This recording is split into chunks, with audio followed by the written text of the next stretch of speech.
DPC, I think they're like the strongest teams in Southeast Asia. This is definitely gonna be the hardest matchup for us. I would say we can win 2-1. I think everyone in Southeast Asia is really good at the laning stage. It's all mostly depends on the hero selection. You can adapt as well, even if you lose the matchup. I feel like Marcy, Puck, those kind of heroes are gonna be contested. I play Marcy and I think teams like to play Marcy too. Puck right now is actually a really good hero. Puck is getting first pick like almost every time. Yeah, I think those two heroes are gonna be there for the ban or pick. We still just want to have a strong laning phase. I feel like when our early is good, we actually play well like throughout the game, all throughout the game. Yeah, we just need to play better in the early, have good matchup. Fnatic is a quite defensive teams, and if we can attack them well at the early game, maybe that's gonna give us advantage in the game. They likes to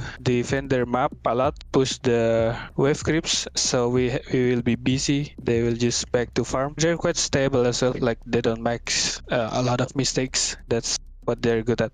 I feel like Armel can handle him. Going mid a lot is actually a big thing even before. Like even the Chinese teams, we actually got it from the China team where they just go mid when the enemy team doesn't have any big spells. They all just run mid and take down the tower. It's actually really important. Boom, when they lose the lane, it's kind of hard for them to play because all of their momentum will be stopped when they lose the lane, and that's what we're gonna try to focus on. We will just try to play aggressive and go on their map so they don't have like as much farm, don't make too many mistakes, because yeah, Fnatic as a team don't make much mistakes. Yeah.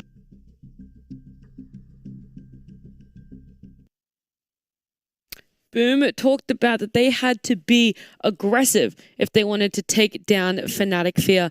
Do you feel that Fnatic is a team that can handle the aggression? Can they be just as aggressive themselves?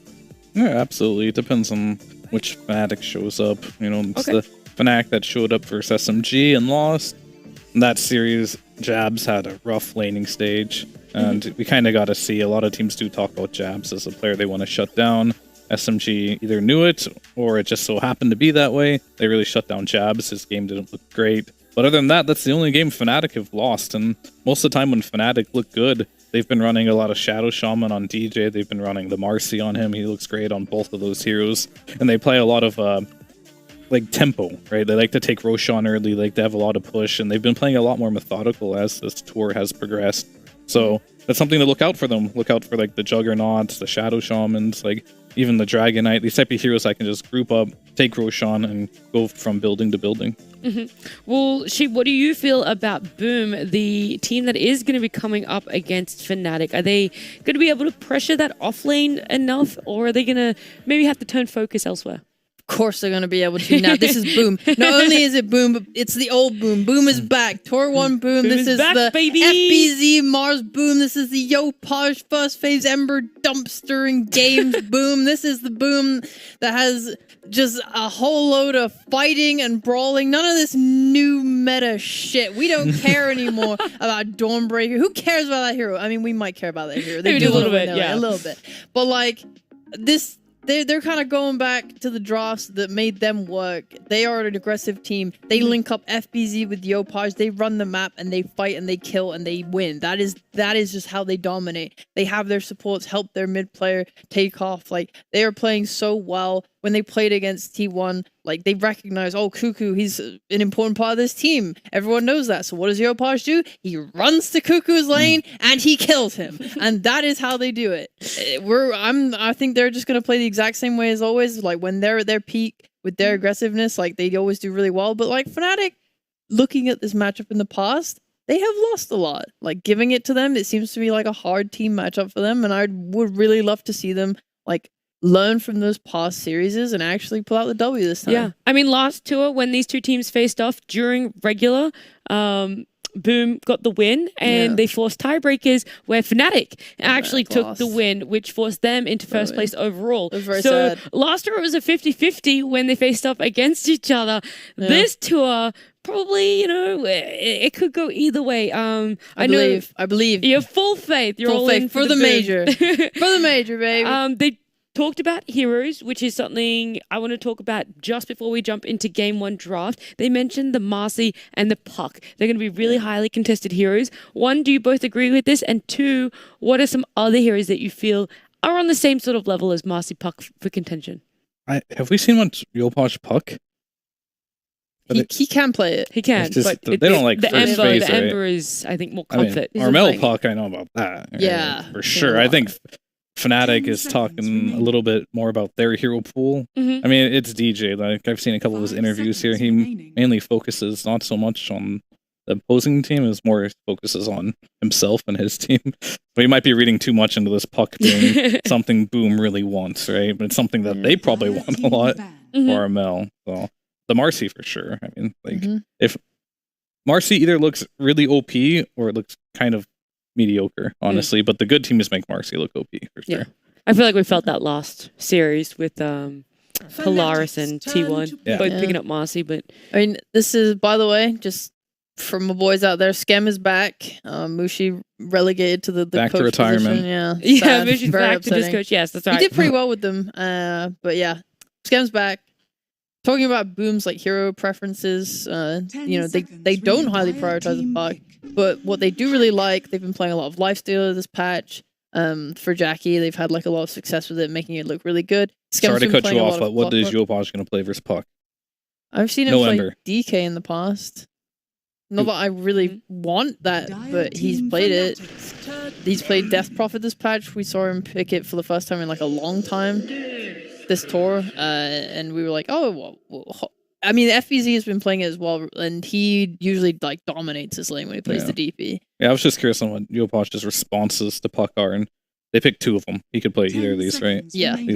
They were ready for this Puck pick. You can tell, like, they like mock draft. They talked about what if Fnatic first big Puck, you know, no big surprise. And this response looks really good.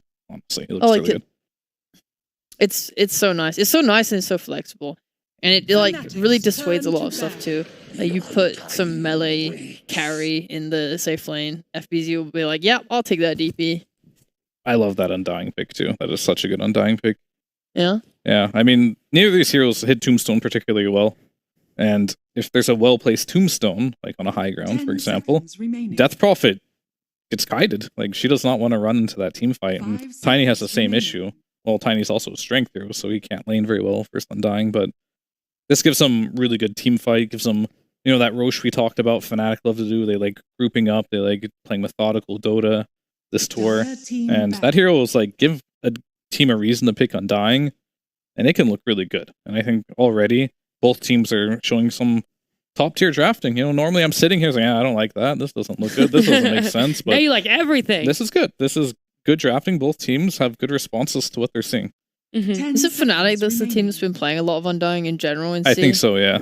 Yeah, I've really liked it, especially when they keep adding it with the Puck. Yeah, they might, like, I think they're the team that were pairing it with the Shadow Shaman too, and they're just like walking down, you building your own tower, I think Kyle called it. It's like drop the tombstone and the serpent wards in front of the enemy tower, and then there you go, you have your own tower. Fnatic have picked it 3 times this tour, up against RSG, against Talon, and Polaris. I really like it. They should definitely ban the Shadow Shaman, I think, on Boom. Like, when you play Undying, you need that catch. Puck does supplement with that, but Shadow Shaman not only amplifies the Undying's effects, but will also synergize really well with Undying in the fact that he doesn't have any catch and he wants to play with lots of stuns. 5 seconds remaining. There it is. I was gonna be like, there's no way Boom is that cocky, right? No, definitely not for this series. I mean, this is going to be the series they prepared for the most. Yeah. And it's already showing. Like you said, these are great drafts. Mm-hmm. Oh gosh, who has the first pick of next round? Boom, Boom. They have Okay. the opening. Remaining. Are you expecting them to 5 seconds remaining. ban to sort of protect what they've already picked out here, or start banning to set up for what they want to move into? They're doing a little bit of both, right? They're banning to protect in a way, but they're also banning heroes that work really, really well with this Undying. Mm-hmm. So, like, you can see that they're trying to ban the push. Visage is banned. Shadow Shaman's banned. Visage is also good for Death Prophet. So they're kind of like going that route. Mhm. I don't know if I want to see Jabs play Lycan again, but that could be another hero that you might struggle against with on Boom. Not saying his Lycan's like bad particularly, it just didn't look Yeah. good in the game they lost with it. I would personally like to see Boom ban TB. It's just a hero that's really good against Tiny and Death Prophet. Yeah, I mean, that's definitely true. It could be a problem here. Yeah. It's going to be so nice as well, like TB just getting to hit away at people trapped in a coil. Like, that's so powerful. Otherwise, I guess they do get the counter pick. So Boom will be able to respond to it before bans come out. 5 seconds remaining. So it's not like the worst, but the hero seems to be so strong and nice this patch that like you can't just discount it. What do you feel is so nice about TB that other heroes don't really offer in the same way? He's kind of got the whole package, right? So he can not only is he like strong in lane with his meta being buffed, but he also can jungle really fast. He also can turn up to fights. He can like pressure objectives. He kind of just fits into this mold of like fighting that everyone has, whilst also being a hard scaling carry. 10 seconds remaining. It could be good, but I think the only concern Boom might have, or Fnatic should have, is that like Yopaj can play this Death Prophet, and while TB is good versus Death Prophet all stages of the game, Boom would get a free counter pick on FBC against it. And there's the Beastmaster. It kind of fits like the same line that I'm talking about, like the summons, the push, the supplement, the undying, an additional stun. I do like it a lot. I was hesitant to say Beastmaster just because it seems like this region in particular has been really shy of the hero, not wanting to pick it. So it is particularly good. Not so much versus the Wyvern, of course, but versus the Death Prophet. Death Prophet doesn't like playing versus the Zoo. And now there's Rubik pick 2 for Fnatic. So they got Beast and Rubik. A lot of nice steals. Yeah. Yeah, Tiny's Avalanche is incredibly good on Rubik. You can steal some big ultimates potentially, but you have to really mess up, I feel, if you're Death Prophet or Wyvern to give away your ultimate. I've never seen a Rubik steal a Wyvern ultimate, actually. But maybe today will be the day. Today is the day. Today is the day, bro. Jinx. Let's go, DJ. Yeah, God, I like, man, Beastmaster is so strong as well. Like, even if he's not so great into the Wyvern, like he's gonna be able to go Axis build if he wants to. They got the TB, but the other team did. That's true. He did get TB. I mean, his TB is just great. Like, you're such high armor against like the boars and stuff. You won't have to worry too much. And then he's just gonna max Axis, and you'll realize you're gonna get spammed in the face by Rubik and Beastmaster pretty hard in this lane. Generally speaking, you can still potentially win. It comes a skill matchup, right? If Beastmaster goes boars, he's gonna lose 100%, but he won't. Unless he really is that much of a Boomer Beastmaster player, which I would understand why they don't pick this hero very much. But in general, you're going to max your axes when you're playing against illusion-based carries, and you do tons of magic damage. Yeah. His life is like pretty at risk because like Puck rotating as well is like really scary for him. If Fnatic can get any deep wards in his jungle, like they should just be wanting to hunt him down. They have the ability to do it. Yeah, pretty easily. Fnatic's turn to ban. And like Wyvern is going to want to take the lane as well, which means he's not going to be able to protect him in the jungle. Like he won't be that body that breaks smokes or whatever, or like kind of tanks the gank. So yeah, TB's life in this first 10-15 minutes is going to be quite difficult, I think. I mean, I already know the hero that Boom should pick. 10 Not Boom, seconds sorry, remaining. Fnatic. All right, hit us with it. Well, I need to sell myself on it first. There's two that come to mind. He's thinking about sniper. One is Sniper for sure. The other one's Drow. I got it. Yep. I could. They should ban Sniper for sure. On Boom? Yeah, I think so. I think that hero has a lot of value this game. Yeah? Sell me on it now. Okay, so here's the thing. Yes. You have DP and Terrorblade. They both press R while the other one presses E, and then they stand there very slowly and they hit you. There's no hero in Dota that can sit there and tank that damage. So you want to take a hero that can hit them from afar and also do a lot of damage. One would think of like Zeus and stuff, but they already got their mid pick, so they need to fulfill that role from their carry position. So Sniper is great for that. Drow, I don't know about that hero, man, but it does kind of do that too. Yep. And maybe there's another hero I'm missing here, but those are top 2 for me. I mean, PL is a no-brainer. It's like their AoE's pretty bad. Looks like Titans be position 4. 10 seconds remaining. This means we get a last pick Japoi hero. Maybe we'll just see the standard 5 Void seconds Spirit. remaining. He could be the He'll go TP. the what? He could be Death Prophet. I mean, he did he that could, last yeah. time versus Puck. I guess it depends on what carry they pick, right? Because they either put the DP mid and just lane against the Puck, or they pick a carry that they're like, yeah, we want to play the DP into it. Yeah, I mean, it's just free sniper game if they don't ban it. Mhm. And Drow is the worst sniper, and they're very similar heroes. Just Sniper's just better than Drow right now. That's what I'm thinking. Like, if they were to pick a sniper, I don't think you can put this DP mid. I think you need like catch or something that can go actually pressure him, which is where I'd like to see something. Oh, like a they Void banned the Spirit. Drow. Come on, do it. Pick it. Pick sniper. Pick it, Raven. Insta look the sniper. You can do it. This You isn't can do your it. piece. Are they strong enough to pick sniper? Do it. Do it. I mean, wasn't it T1 at TI that was picking sniper carry? Like they were ahead of the meta.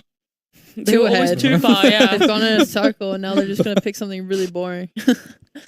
I mean, they're gonna pick Wraith King here. Watch it. Oh, It's Jesus gonna be like, Christ, God, not no. this again. Yeah! There we go. Whoa, Fear Oh, boy. actually clapped. Yeah. Fear's He so popped good. off, bro. He popped off for that sniper. All right, I want catch. All right. I mean, it was just such an obvious sniper pick, really. Like, Oh, it's just so more of like, obvious. did they have the confidence to do it? It was obvious, bro. Me and Fear both said it at the exact same I time. know. 10 Now you're the seconds only one that remaining. didn't say it. It's very embarrassing for you. I'm not going to engage in this conversation because it's going to annoy me. All right, so how do you counter the sniper? That's the next question. That's what you're supposed to tell me? Yeah, so you said Void Spirit. They can do it through Oh. mid, or they can do it through like another option. Night Stalker could Okay. be good. It'll have a rough lane Mm.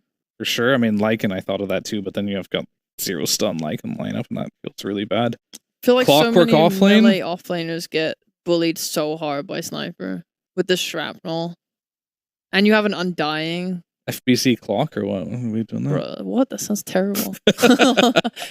Yeah, I'm Now, not sold on that. Japboy clock though. I mean, for offlaners, it's like Clock, Night Stalker, Lycan. For mids, I'll let you do the mids here. Yeah, Bat Rider. Bat Rider? Yeah, that one. Yeah, that Choose one. your That hero. works for me. Yeah, that obvious That one. works for me. That hero can go dive some snipers, Okay. Yeah. pull them out of position. That's Literally. probably going mid, right? Right. Yeah.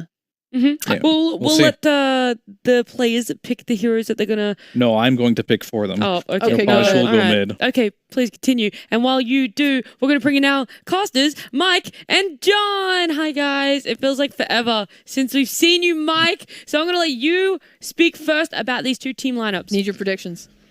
I don't know how to feel about this sniper. I mean, I think it was a good game until the Bat Rider came out. Usually this is the point where I'd call this hero trash, but it might actually work this time around, so I'm not going to say that. Prediction-wise, I think Boom Esports have got this, but I think it's going to be a very close match. Yeah, I think it's going to be a lot closer. I think we heard the players talk, right? Like Fnatic tends to love a more defensive game. This one looks a little bit more aggressive. You would want to protect the sniper, but everyone else is going to look for push, look for some early team fight. So I'm keen to see how Boom responds. And I'm actually a big fan of the sniper, along with Fear. I think we've seen it banned so much in EEU. I've wanted to see it in the pro game for a while. We've seen it once or twice in EEU, not at all in C. So I'm happy to finally see it, and I'm keen to see what Raven does with it. Yeah, I'm very excited as well. Before you guys, who has the more aggression, right? That seems to be the thing that we like to talk about. It's a Sheep, Fear. I mean, Who's the more aggression? Which team's going to win? Fnatic definitely has more aggression. I think there's too much weight on Yopash's shoulders here that he's going to crumble, and Armel's going to destroy him mid, and he cannot win the game. That's a big word. I feel like whenever these top C teams come together, they all just play passively, and there's like one kill at 10 minutes. So that's what I expect to happen. Oh, okay, so you're saying neither are aggressive. It's going to be a stalemate for at least 15 minutes. Hopefully it's not. Hopefully the sniper is going to pop off as we jump in with Mike and John to game one.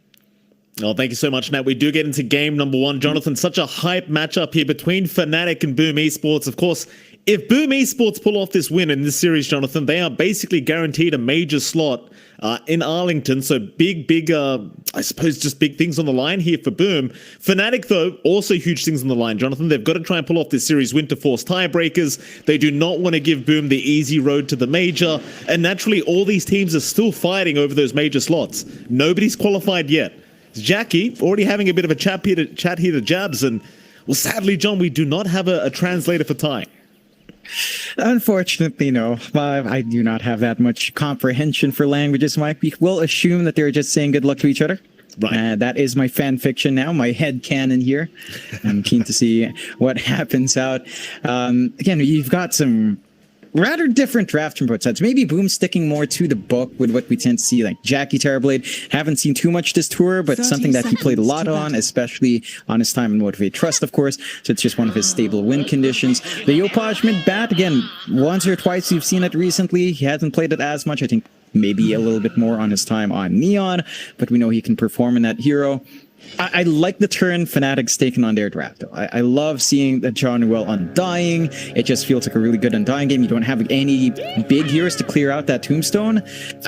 Outside of the Terrorblade, the attack speed on the Winter Wyvern isn't going to feel amazing on that. You've got Mealy Tiny that can't clear that out. So I'm keen to see just how much Zhao can get out with the Sniper of Raven. Like that dual lane, it's a bit funky. But down the line, I guess you could try to play with a slow threat if you manage to build up the Tombstone here for John Newell. With some shrapnel on top, with some lucky headshots, that could be a pretty strong kill lane for Fnatic if they find what we just talked about. Double rate band timing for Sniper is actually so nice. It'll line up with around level 3, level 4, and at that point, you just can't get contested. Sure, FBZ should be able to farm in this lane as the DP, spam out the Crypt Swarm. No threat of Spirit Siphon here. And finding the angle for Tims to get a toss-back threat, not going to happen on Sniper. Maybe on Zhao, and Zhao is certainly something that you can burst down on the Undying. The K-stacks are nice, but you do have enough burst to deal with that. It still feels like Raven should just find a farm anyway. Well, mid lanes, I think, is where all the action's happening right now. John, Yopaj and Armel really just going at it here on this Batrider versus Puck matchup.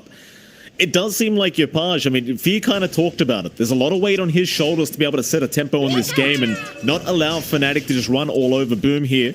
Against the Armel Puck, it's not going to be such an easy experience, I'm sure, here for Japoy, but what can he get done here, John, on the Batrider? Like, do you think he has the advantage, or do you think Armel should have the inherited advantage? I think Armel should feel a lot safer. He can just safely jump away when napalm stacks build up, run away at that level 3, level 4 timing with a Firefly threat and the Flame Break threat. At the least for Yopaj, he still has really good side lane farm. His small camp wasn't blocked, so should be able to build off of that, try to hit his timings. You're going to want to see support rotations come in to really secure, say, the kills, especially for Yopaj. I think catching out Armel, it's a lot tougher for the Batrider. Even with Lasso, it just feels like the Puck will be able to find better angles with his silence and the Dream Coil threat. So I think Boom will have to look at that 6-minute mark for power ins to really look, unless Yopaj manages to outplay. I don't expect Armel to be too greedy here, though. Yeah, absolutely not. Let's talk about that final lane. John, up at top lane, you're going to have Skem there going against DJ and naturally Jackie against Jabs. For now, Jackie top of the CS board on the Terrorblade. Jabs not able to slow him down too much, but you're looking at the Beastmaster. He's 12-0 as well in terms of CS. A pretty strong start for both sides of the top lane. Anything to keep an eye out for here, John? We had a little bit of a discussion when the draft was happening, right? Like, this is not necessarily the comfiest lane for Jackie, although Skem's done a great job cutting off DJ. Raven does already find that first blood bot, though. He certainly does. About that kill threat with a shrapnel, and they did have Tombstone, so the slowest stacking's there. Tiny has no armor, you just run him down. And they do get him. Tim's to drop the first blood, and I suppose for Raven, you couldn't have asked for a better start here on the Sniper. Already securing that first blood, and well, that does mean he gets his second Wraith Band now, Jonathan, which I know you're a big fan of. Yep, it feels good. You just right-click away. The Shrapnel Top build, lane. again, allows you more aggression, although... Yeah, DJ and Jabs, look how low they've got on here, John. Skem really giving it their way. This is without the Metamorphosis up on Jackie, and now Fnatic top side. They're probably going to have a few issues here in this lane, because Jackie can really start to bully Jabs out of this lane. See if he does stick around and just rely on the Helm of the Iron Will regen to keep him going here, but it seems like once Skem has the Arctic Burn back up, you could certainly try and go for a kill onto the Beastmaster, and we'll see if it does happen, but Jabs, he's going to have to be very careful now on that Beast. I mean, again, theoretically, a Rubik and a Beastmaster with Axis build can play the lane, but Skem's just been cutting him off well. He's just been dipping in and out whenever Arctic burns up, and you don't really stop that. You don't have a board to chase down the Winter Wyvern. Rubik can only maintain that Fade Vault so much against the support, which is not the ideal target in terms of stopping the CS, and I think... Fnatic's just got to be cautious. We've seen Jackie go off to slower starts on Terrorblade and still catch up. He's having a great start, so this can allow the free farm for him. Hit level 6, look for the jungle stacks to clear out down the line, and if Fnatic don't manage to play with, say, the vision that the Beastmaster gives them to contest those stacks, it can feel a bit daunting when Jackie does get that early build-up. Oh, absolutely. No other kills going on across the map. Heroes are falling low though, as DJ trying to go for a big pull here, but Skem's really punishing quite hard. Jabs is going to cut him off though and make sure that the Wyvern can't just keep going. DJ, he's going to lose a few of the creeps, but it won't matter too much. Jabs will at least get 2 of them. Jackie pulling as well. Meanwhile, mid lane, Armel going to go down as Yopaj able to pick up his first kill of the game, and this is not quite something we expected between this matchup. The puck actually dying solo to the Batrider, but it does end up happening, and Yopaj, he'll be very happy with that.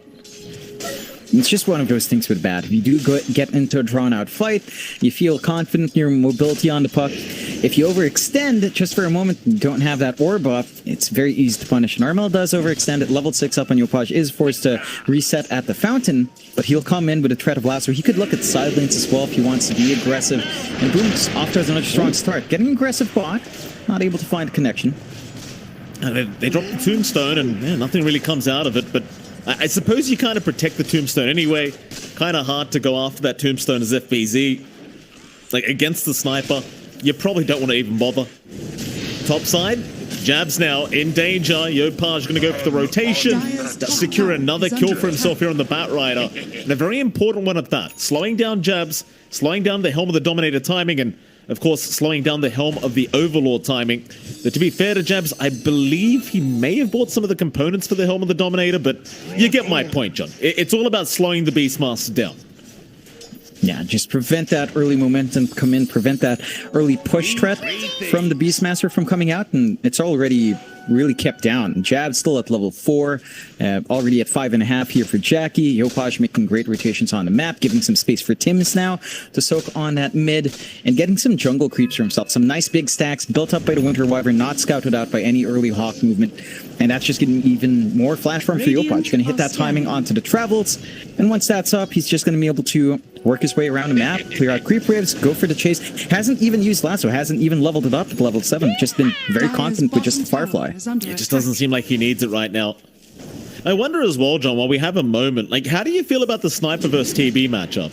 Like, later on in the game, say mid to late game, do you think the Sniper has the advantage over the TB? Is it all about initiation? Like, how does the matchup work? In a vacuum, yes, Sniper has the advantage. It's not a vacuum, though. You have the Tiny, you have the Batrider to kind of handle that. They catch out here. Yeah, Skimp. Just a plus 5 kill there for Armel, but something he did need there on the puck, so he'll just quickly take a kill for himself. Meanwhile, bottom lane, a bit of an initiation going on as Raven is going to drop to FBZ and Tims. Januel not able to get in time to help out, so he does end up dropping. And FBZ probably not going to get the most damage onto the bottom tier 1 tower, but I'm sure killing off the sniper is good enough for him. Yeah, it's already big just to keep that farm from Raven down. Top net worth hero on the board and allows a bit of a shove in onto that bot tier 1. Not too much time left in the EXO, so only a little bit of chip damage, but more than enough to kind of set up for the next push when EXO is back up. Oh, a lot of you do TPs. have Jauheim around, hold on. They don't have Dream Coil here, John. FBZ, he just walks out of there. And that's in, actually the one awkward thing with their draft. They don't have stuns on their supports.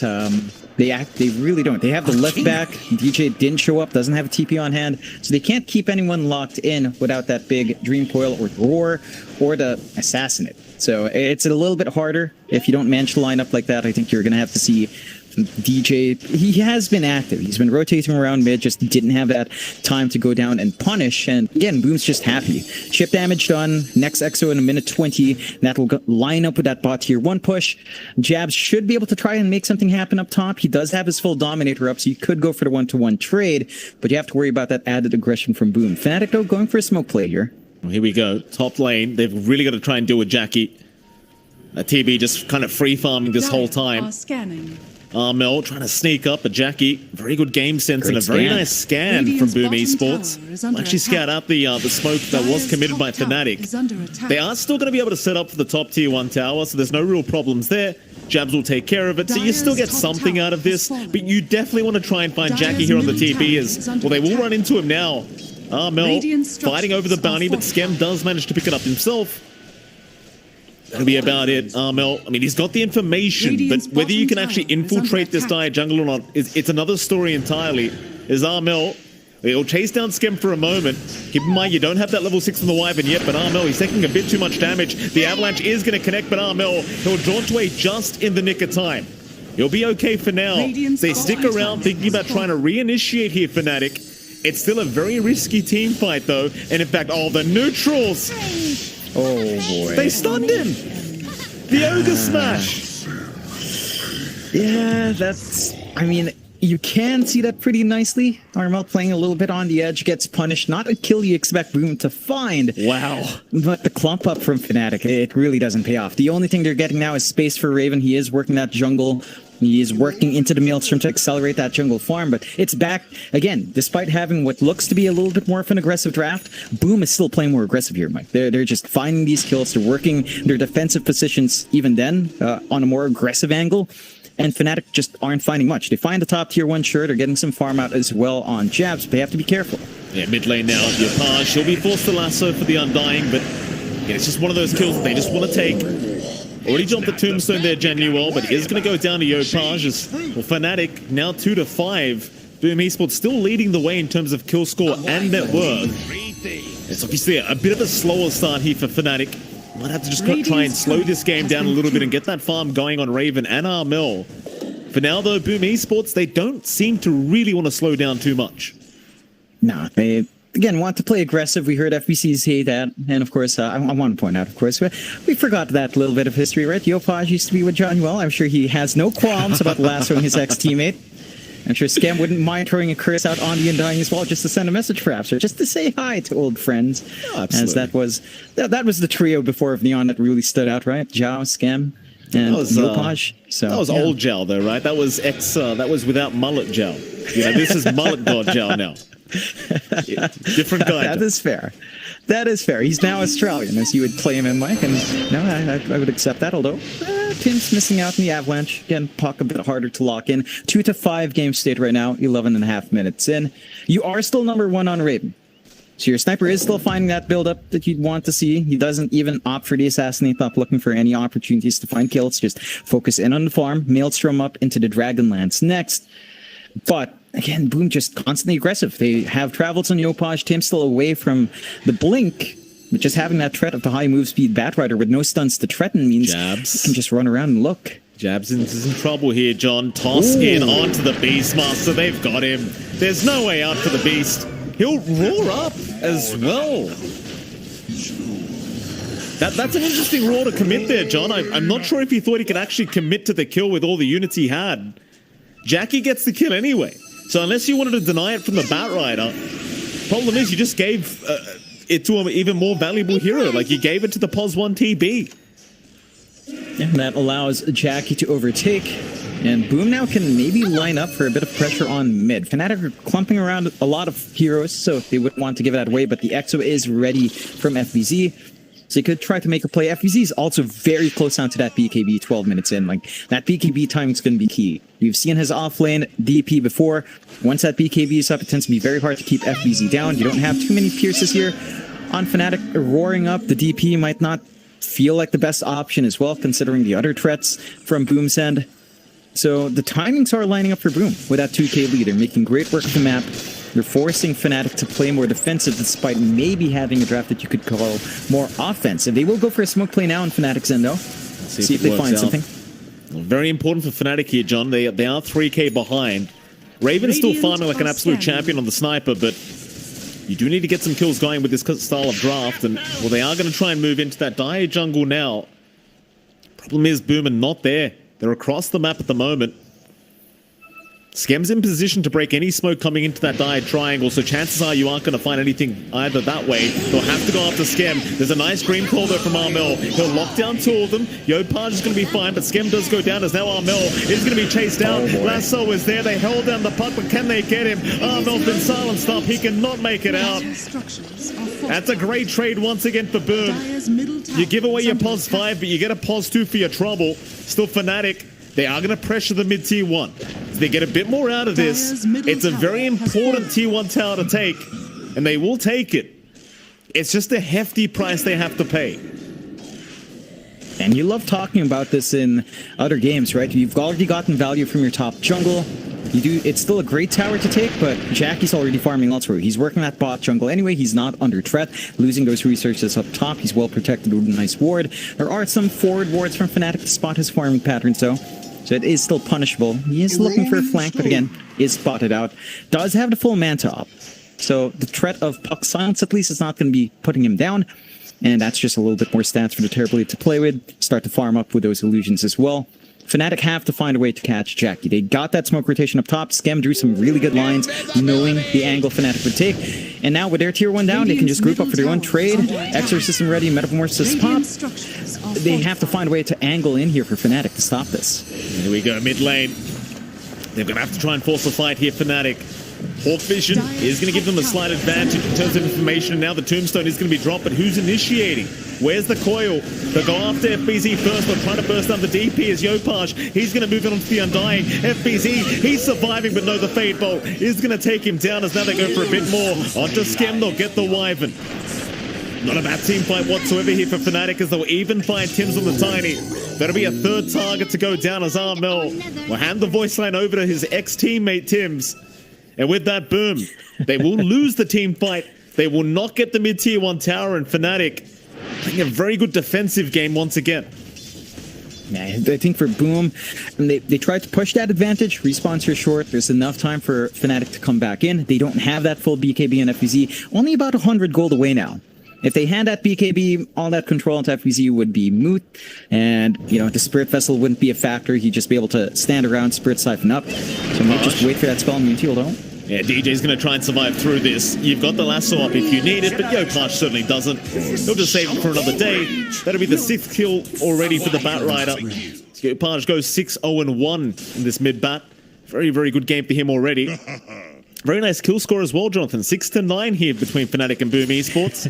2k net worth lead still standing for Boom. And, well, Fnatic, they are going to hit a very nice timing very soon as you've got their Helm of the Overlord coming out soon enough on Jabs.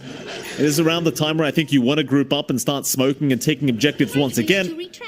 Till then, though, it does seem like they're just going to chill out, just kind of allow their sniper to keep farming, and eventually, again, I think you just group up once you've got that Helm of the Overlord and try to make things happen. You are also feeling great on Boom, though. Full BKB up on FBZ. And Yopaj as well, also having his BKB up and running. So you can start to make those plays now on Boom's end. I think ideally you'd want Tim's blink up, and he is about 400 gold away, but they will go for the smoke play anyway. They'd want to take a fight. They'd want to transition to that mid-tier 1 to clear out the bot jungle even further. For Jackie, see if they find something. See if they can, John. Well, he's there to break the smoke on the Undying, so they know Yopaj is around. Smoke broken on Boom, and they don't seem to be able to make a move onto the high ground yet. Fnatic, again, very, very good at this defensive game. Always waiting for their enemies to make a mistake and capitalizing off such. As mid lane, tier 1 tower, going to be focused down once again, and eventually should just go down, as it doesn't seem like Fnatic will try to defend that time around. That'll be fine with them, I think. I mean, they've already got the mid-tier 1 tower of Boom anyway. They don't need to try and defend any longer. And with that, Fnatic, again, they're just going to wait for Boom to try and make a mistake here, I think. Just wait for them to get overly aggressive. However, Boom do have that blink up on Tim. Still needs to fly out, but I think they've got more angles to take with less pressure to follow up. It's a pause for it that jumps in. If it doesn't work out, you can just kind of resign Tim's life away. So, more opportunities for Boom to maintain that aggression. They've been holding on to their ults for a while. Like, no EXO being used from FBZ for both sieges on the mid.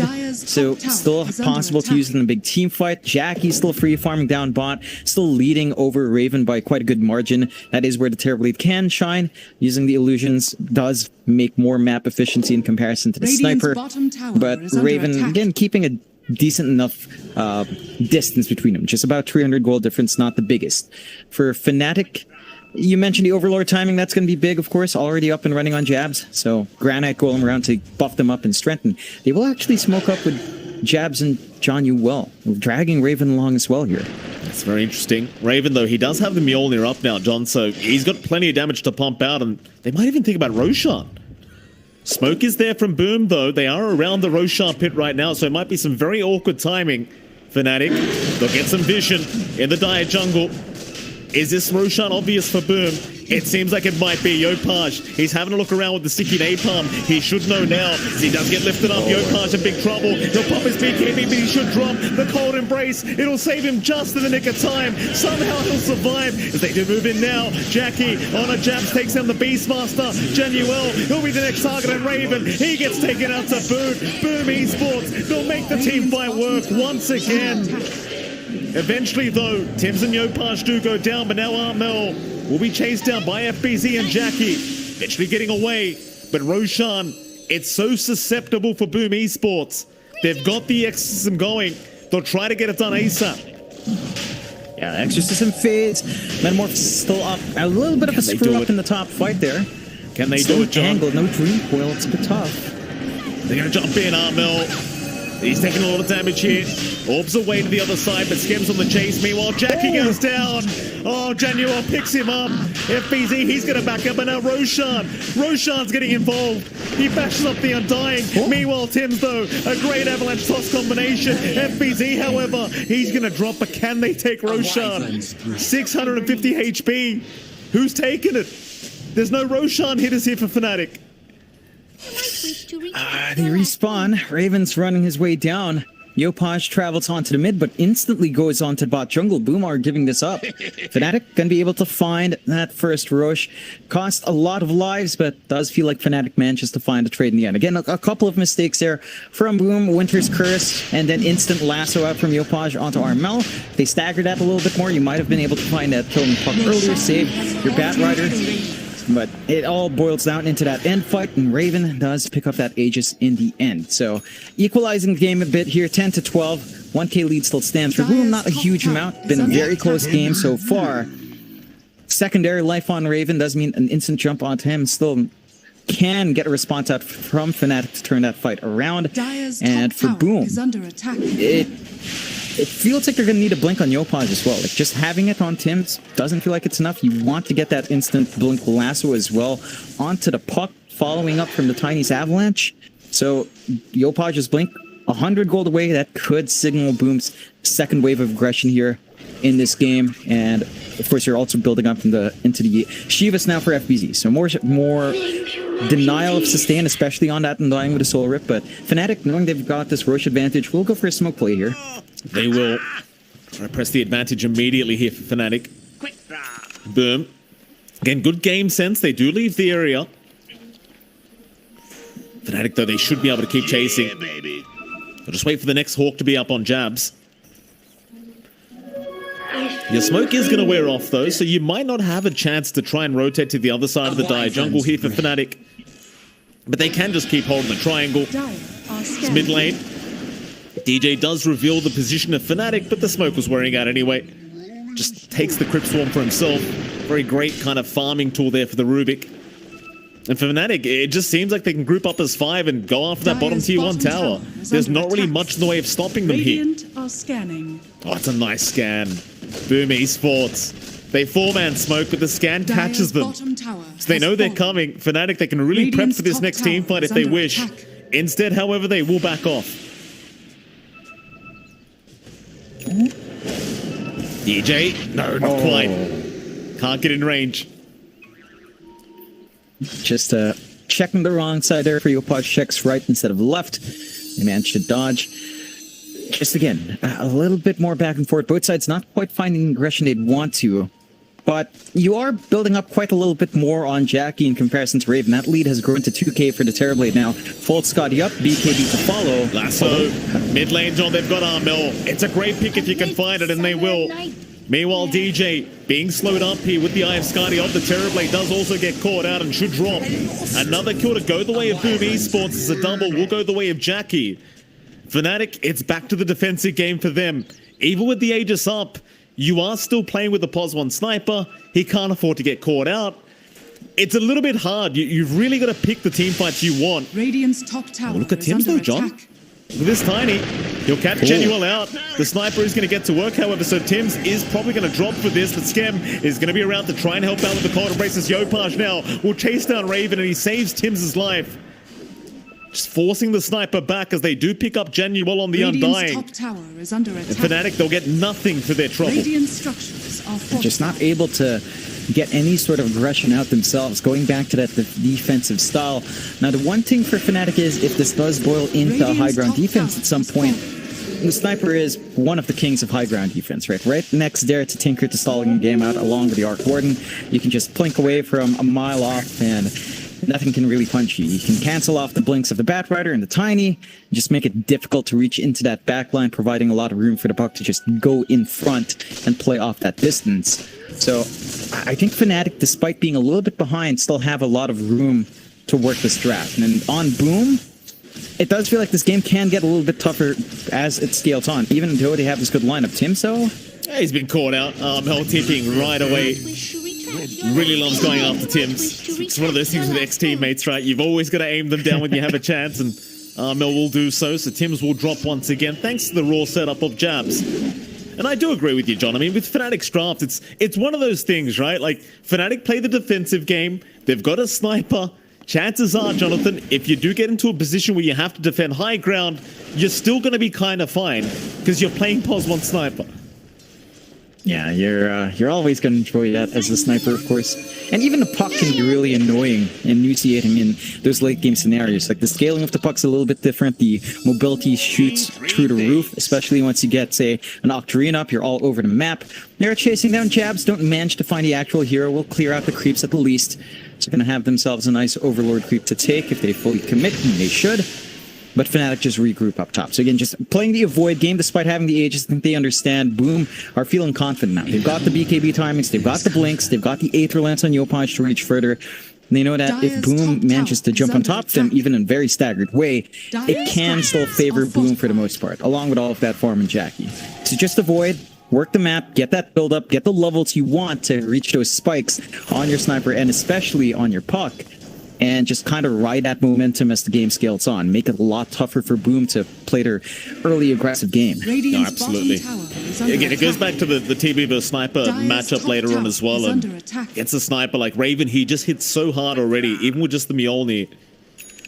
Going for the Dragonlance up next, so it's going to be even more challenging to try and catch him out. And Fnatic certainly not going to make this game easy whatsoever for Boom. Again, so much riding on the line here between these two teams as both of them fight for that spot at the major. And Boom. Again, if they win this series, John, they qualify. Fnatic, if they win, they don't necessarily qualify, but they can force some very, very hype tiebreakers. So either way, John, we win, which is fantastic. There's mid lane, Fnatic. They're going to smoke up. A 5-man smoke here from Fnatic going into Boom. FBZ might be around to break the smoke, but it's a great target to aim down for Fnatic as FBZ now going to realize he's kind of screwed up here. Rory's out and they'll take him down. Great pick off there from the Radiant team. It's now Fnatic. We'll see what they can try to get out of this. Radiant's they could line up for a big push opportunity without the presence of the DP. The kind of front line could provide that opportunity to go for the objective trade, take out top tier 2, take outpost, line up for the next Roshan. Boom does manage to find a bot though. They've shoved in and now have a great presence in bot jungle, can take that outpost themselves. Yopaj? Yeah, Yopaj, he'll go for a solo lasso onto the Undying, and I mean, why the hell not? We've seen him do this many, many times. He'll just take whatever kill he can get, and that he does. Yeah, it's Jonuel. You know, if you're going to lasso a support, if you lasso Jonuel, it's always going to feel good for Yopaj. So, of course, he goes for it. As you know, you see Armel also just jumping to him. So, both sides, well, I don't think they're necessarily just actually targeting the players, but yeah, it's an added bonus for them to find their old friends, of course. 12-16, 3k lead for Boom, not the biggest kill finding Jonuel. It does feel like we're playing for that next Roche now, Mike. Fnatic not able to find that top tier 2 means Boom still has good access points for that contestation.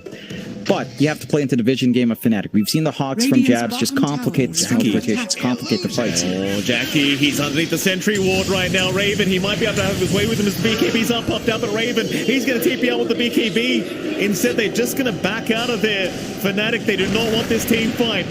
They might lose DJ. Boom, they have committed quite a fair bit for this.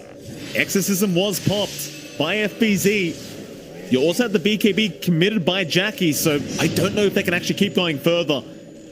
It seems as though Fnatic, however, they're going to back off to the other side of the map, so potentially they can just go after the top tier 2.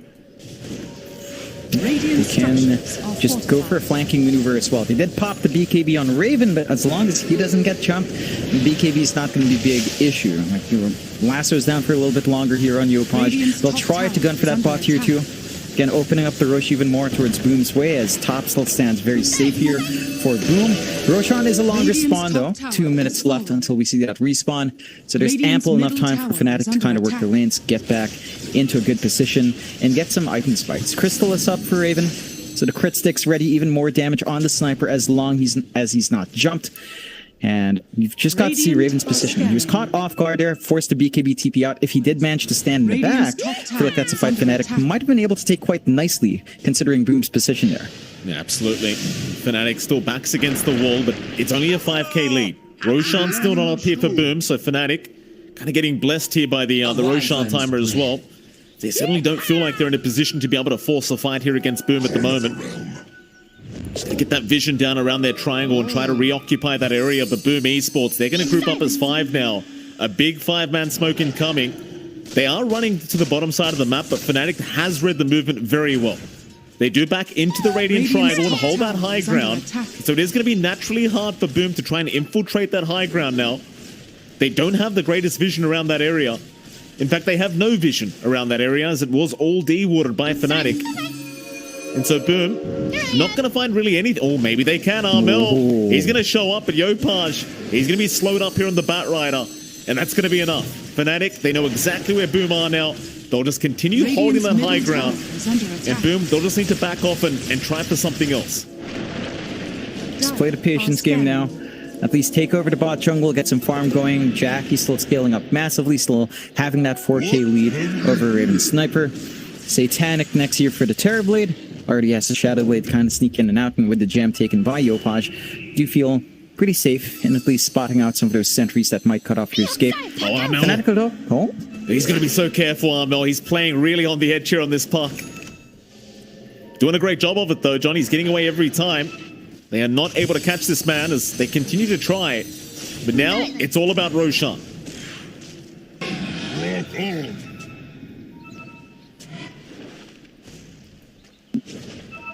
Posturing, high ground advantage for Fnatic here.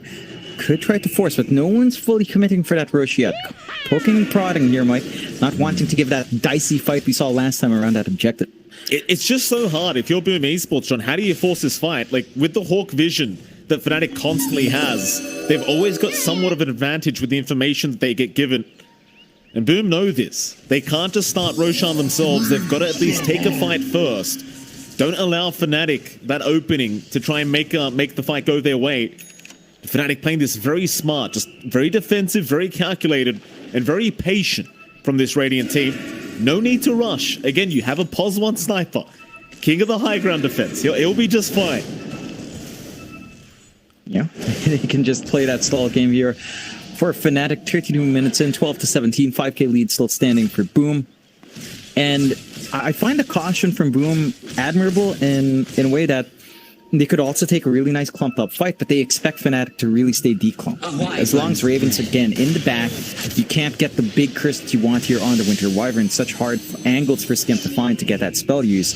Instead they'll just eye for a slow Here we go. go. Lasso out. They've got DJ. The Rubik being caught with his pants down does go down. And Boom, they won't go back for Roshan, John, but they are going to have some time to go after this mid-tier 2 tower. The DJ, he does have buyback if he needs to commit it, but obviously would rather not for a tier 2 mid. Just let it go down here to Jackie. Fnatic unable to force the fight.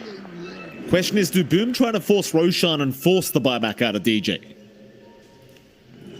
And they could. Again, the issue if the Hawk still stands, you do at least have the gem on Yopaj, so he could scout around the pit. But Boom play it safe. They just feel like that's such a hard fight unless they can maybe find a backline or a couple more supports. BKB out in time, but he still gets roared up. Skem right behind though with the Winter's Curse if necessary as Yopaj He's going to be fine to back up, and now Armil, he'll keep going in, but Tims, Avalanche toss is there. Meta pop, but can they actually hold on to the puck? Meanwhile, Raven, he just gets right to work. Yopaj still being taken up by the Golem, trying to run away as Jabs moves in now, but they can't get him. Yopaj saved by Skem once again as Boom Esports. They've got to retreat. They've got to get the hell out of there, but Jackie, he's going to be forced up right back in onto Januel. He'll get the Undying down as the Boom Esports, they want to try and counter-initiate and turn this one. Onto Armel they go. They've got the puck. Toss him up. Take him out. He's not down yet though. Armel still running. Will make it away as Raven. He'll do the same, but the chase is still going. Yopaj now in trouble. Raven, he'll try to turn this one around as the Winter's Curse. Gonna take down Tim's DJ. Stealing the curse away from Skem. Turning this one around as Yopaj is gone. DJ, he's onto a double. Fnatic, they should be able to keep this fight going. Jackie's in big trouble now. Meta's over. They know where he is. Jackie, he can keep trying to fight, but the Raw's back up by Jabs. They'll lock him down. They surely take him out. They even drop the tombstone. No playing around from Fnatic. What a stolen curse there by DJ to turn the team fight. And just the patience jump from Fnatic. They just keep kiting Boom out and out and out. And eventually they gain an advantage and they move right back in. It just goes back to the draft. They have such a great way of just enabling that sniper to stand a mile back, jumping in with a puck, and just being so disruptive. Like, you have to commit all these big spells to control onto the puck, leaves Raven a lot of room on the backline to just plink away, and there's no way for Boom to just instantly collapse onto both of them. They just simply do not have enough to spread out and try to handle both of those heroes at once, and Fnatic just managed to turn. Mainly off the back of that curse, it feels like. If Boom did manage to run down with Tim still around with a blink initiation, that would have gone maybe a bit different there for Fnatic. Boom was also very patient on BKB use of Jackie, and his Sunder never came out in that fight. So just holding off a little bit too long, and all of a sudden, Fnatic find themselves in the network lead. They have this opportunity to push high ground. They've got the Beast Master, they've got the Sniper. It doesn't take too long to multi these objectives for them as well. Absolutely doesn't. Fnatic onto the tier 3 tower. Jackie's up in 10. That tier 3 not looking very healthy here is Raven. He can just get to work. This is what perfect balance looks like, Jonathan. Use the Hawk vision, get that tier 3 tower vision, and just hit from a mile away. How to Boom initiate. Oh, what a curse out, DJ! God. Oh, he set up perfectly! Yopaj is gone! He'll buy back immediately. Oh, what a curse from DJ! Oh, goodness. Hey, that just kind of ruins the tempo of Boom. They buy back, they stall out the push for sure, but you're lacking that one big tool for Boom. You don't have access to Aegis anytime soon. So Yopaj's position is always tenuous, and it just goes back to what Fear said earlier on the panel, right? So much of this game is on Yopaj's back. He's lacking one big tool to turn these around. And Fnatic, I mean, DJ, just on point with those curses. Like, that you don't expect that. You just don't expect that kind of curse from that position, but it just comes out anyway. He's got another one, John. 10 seconds away for another curse here for DJ. Boom, they've got to be so afraid. Like, we initiate a fight, but we can't get too close. Where's this Rubik? Well, for now, Boom, they're just going to go the other way. Across the map, keep that farm going, but Fnatic, they will take the bottom tier 2 tower. Whether they go high ground once again, it's a different question entirely, but it seems like Raven wants to go. The problem is, Boom are the ones that need to initiate this fight. Raven, he can sit out of tower range, all he wants. Just abuse the Hawk vision and just stay safe. Eventually the tier 3 will go down. Dire's bottom tower is under attack. It's just sniper games. And how do you looking for the toss back into Jackie. Raven in trouble now. He does have that Aegis up. Meanwhile, though, he does lose it. That's one down. There's your curse out onto Jackie, but it's not that great. It's not going to do enough damage. Raven, though, he's back up. FBZ going to charge him down, even with the BKB up. Tims, he does go himself, but Januel, he will drop right after. They will coil up the TB and the DP. Still the fight continues, but Fnatic, they need to back out of there as DJ gonna get caught out now on the Rubik. Will eventually be taken down, and Boom, off the back of a toss of Tims, do make this team fight work. That's some sick positioning from Tims. Right outside of shrapnel range and close enough for the avalanche toss. Manages to weave his way in onto the sniper, and that's what they needed. They just need to jump on Raven when he's a bit too far forward, force Fnatic to kind of collapse and turn things around. They also managed to concussive grenade Jackie down, which didn't help their position at all. That just allowed him to apply even more pressure onto that sniper. So no Aegis threat, no high ground push threat for the time being for Fnatic. They find a tier 3, but no racks. This is still perfectly playable for Boom if they play their cards right. Jackie's getting jabs. This could be wrong timing for jabs. Armel, he's on the cliff. Well, he'll orb away, scam. He's going to go onto the chase, but can't find him yet. Meanwhile, Tim's not going to bother with the avalanche. Bit of a fiesta here in the Radiant Triangle, John. Neither side making the correct jump in, but Fnatic, they'll be happy with that. Being able to back off of what should have been a terrible scenario for them. Boom. Maybe feeling a little bit silly about that one, just not being able to initiate that team fight, but to be fair to them, John, they were trying to do that blind. No vision around, so very hard to expect them to get the initiation they wanted. Yeah, it's just tough to find the angle.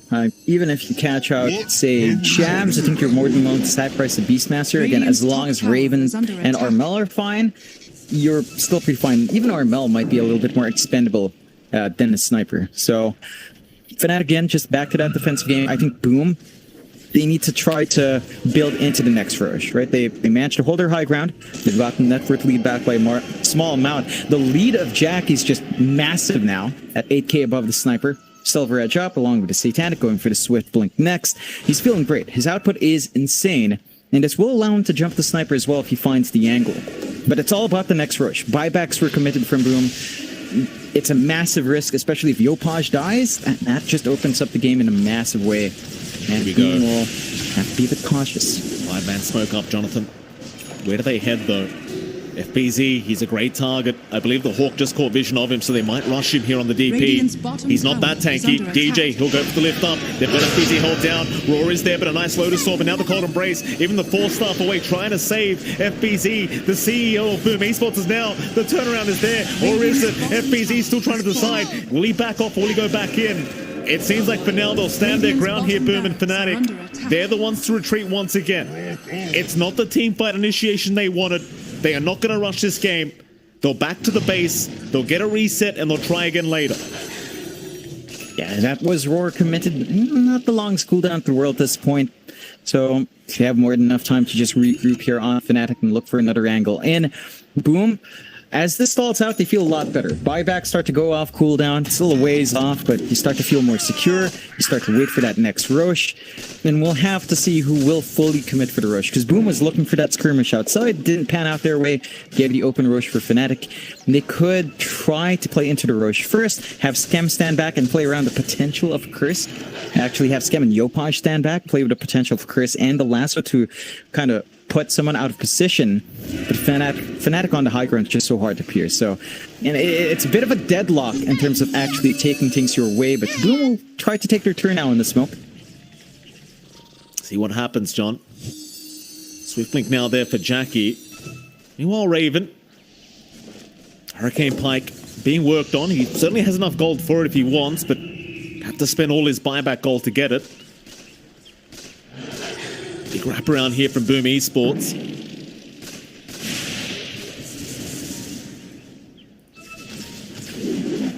Can they approach the high ground, though? It seems like Fnatic are very well aware that the smoke is happening. They just continue to hold that Radiant high ground, and it's very difficult to imagine them making their way over. And now, I mean, Raven, he's got a full Daedalus up. Forget the Hurricane Pike, he'll go the damage route. Why the hell not? And he's also about to approach that level 25 mark, Mike, plus 100 attack range. So it was pretty on edge when Tims came in for the toss. With maybe just that additional range, it might not be enough next time around, considering how far away he has to play because of the shrapnel. So we'll see if that complicates that process. Boom. Still kind of playing around at mid. Starting to dip into the triangle, but Fnatic has already fully retreated out. Roche timer, we're going to see in a little bit here. 4 seconds. Spicy timer as Boom has a pretty good position to force it out, but again, Fnatic could just run down there if they so wish. Perhaps. Dire are scanning. Again, Fnatic, they're just so defensive with their playstyle. Onto the high ground of the base once again. There's a 5-man smoke up, though. They've even got some Dagons available now on Armel. Dagon level 4, in fact, on the puck. Boom is holding the Radiant high ground now on the triangle though, so it's not going to be that easy to try and infiltrate. Fnatic, they'll wrap around the long way. Roshan is up. Big objectives for either side. Boom, they have not started yet. Fnatic, they're just going to try and position themselves and get ready for this Roshan fight to get started. Hawk Vision out as well. Question is who initiates first, but there's your smoke out, Tims. Moving on to Armel, but the Orberway is there. Fnatic completely split up here, John. Completely splitting up. Now, not looking to, again, force their luck. They have a leveler on Raven, so happy days if they do manage to go onto the high ground again. Not going to take too long to multi-objectives for him. And just extra annoying on that sniper. Has the level 25, 100 attack range. 550 plus 640. That's going to be a hard one to pierce out. Still into the Roche. Boom goes. Patience is tested. Fnatic still a bit far away, but could try to run in themselves. Look at the positioning of Skem. All the way out. Tims with a Shadow Blade just going to scout. Need to play this a bit safe. Oh, lasso. Yopaj, he's got Armel. It's a great target. They've got the puck and they've taken him down. Armel's got buyback by Jackie. He'll jump in. He wants the Rubik down. DJ's in big trouble. He should get taken out and does. 2 down already, but they'll commit the buybacks immediately. Fnatic, they've got to fight for this Roshan. Boom Esports. They'll take the Hawks out, but it doesn't seem like they're going to force Roche, or are they? Meta still over half its duration. Fnatic, they want to wait for the X's and Meta to be down. Roshan somewhat started, less than half HP left, but Fnatic now, knowing these spells are out, will be able to move in, and this is something they talked about in the player interviews, John. This is what they've been waiting for. Spells are down, we move in. How do you fight this? Yopaj, he might try with the blink up, but it's just so hard to imagine. Aegis will go the way of Armel. So Fnatic, even with the lost 2 heroes and the buybacks being committed, they still find Roshan basically for free. Managed to make it work. They get some big items out as well. Free Ags blessing out here for Fnatic, which they hand over to DJ, Mikey. Here we go. Double spell steal for DJ, who's had massive impact in the game. He has a Dagon 1. He's just looking for that burst play when the BKBs are down if they find the angle. And going into what looks to be his Octarine next. So we'll see how much that changes things. I feel that Ag's blessing is make or break. DJ's is big. They could have handed it to Raven for extra annoyance with the Hawk Vision. That increased stun and the assassinate is actually pretty big in setting up for someone with the puck jumping in. And Boom, I mean, it's not the worst position in the world, but now you have to defend high ground up against a level 25 sniper. The one thing that you'd be kind of counting here is that at least you don't have to deal with Ballista later on, Mikey. We've never seen that. Ballista sniper.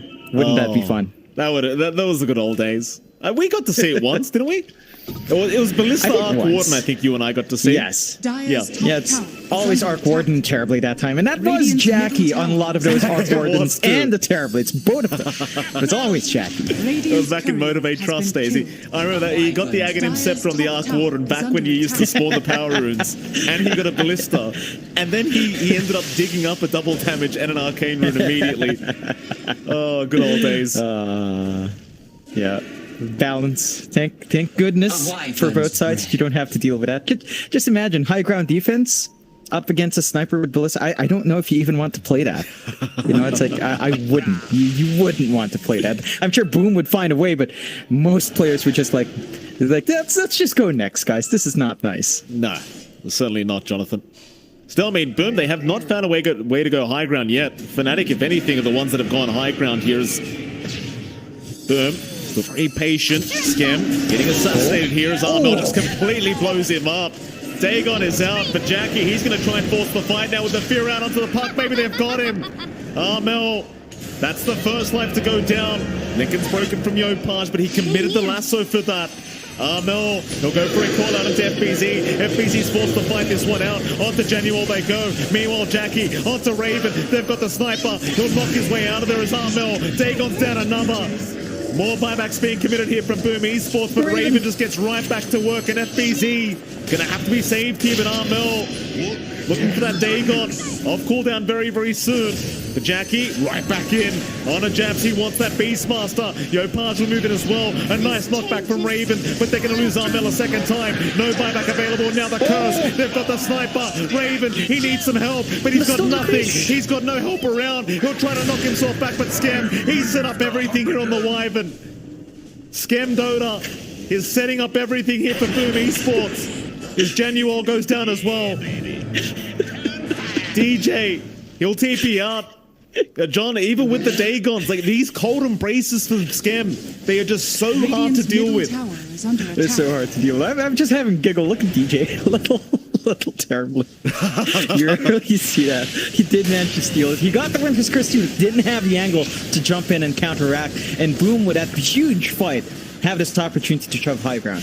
They've got the damage to deal with on Jackie's end. They're going to have that Terror Wave up for that secondary metamorphosis. They've already cleared out that bot tier 3. So Fnatic find themselves on bottom. But out the puck, it's all down to the Sniper to stand his ground. And it is there.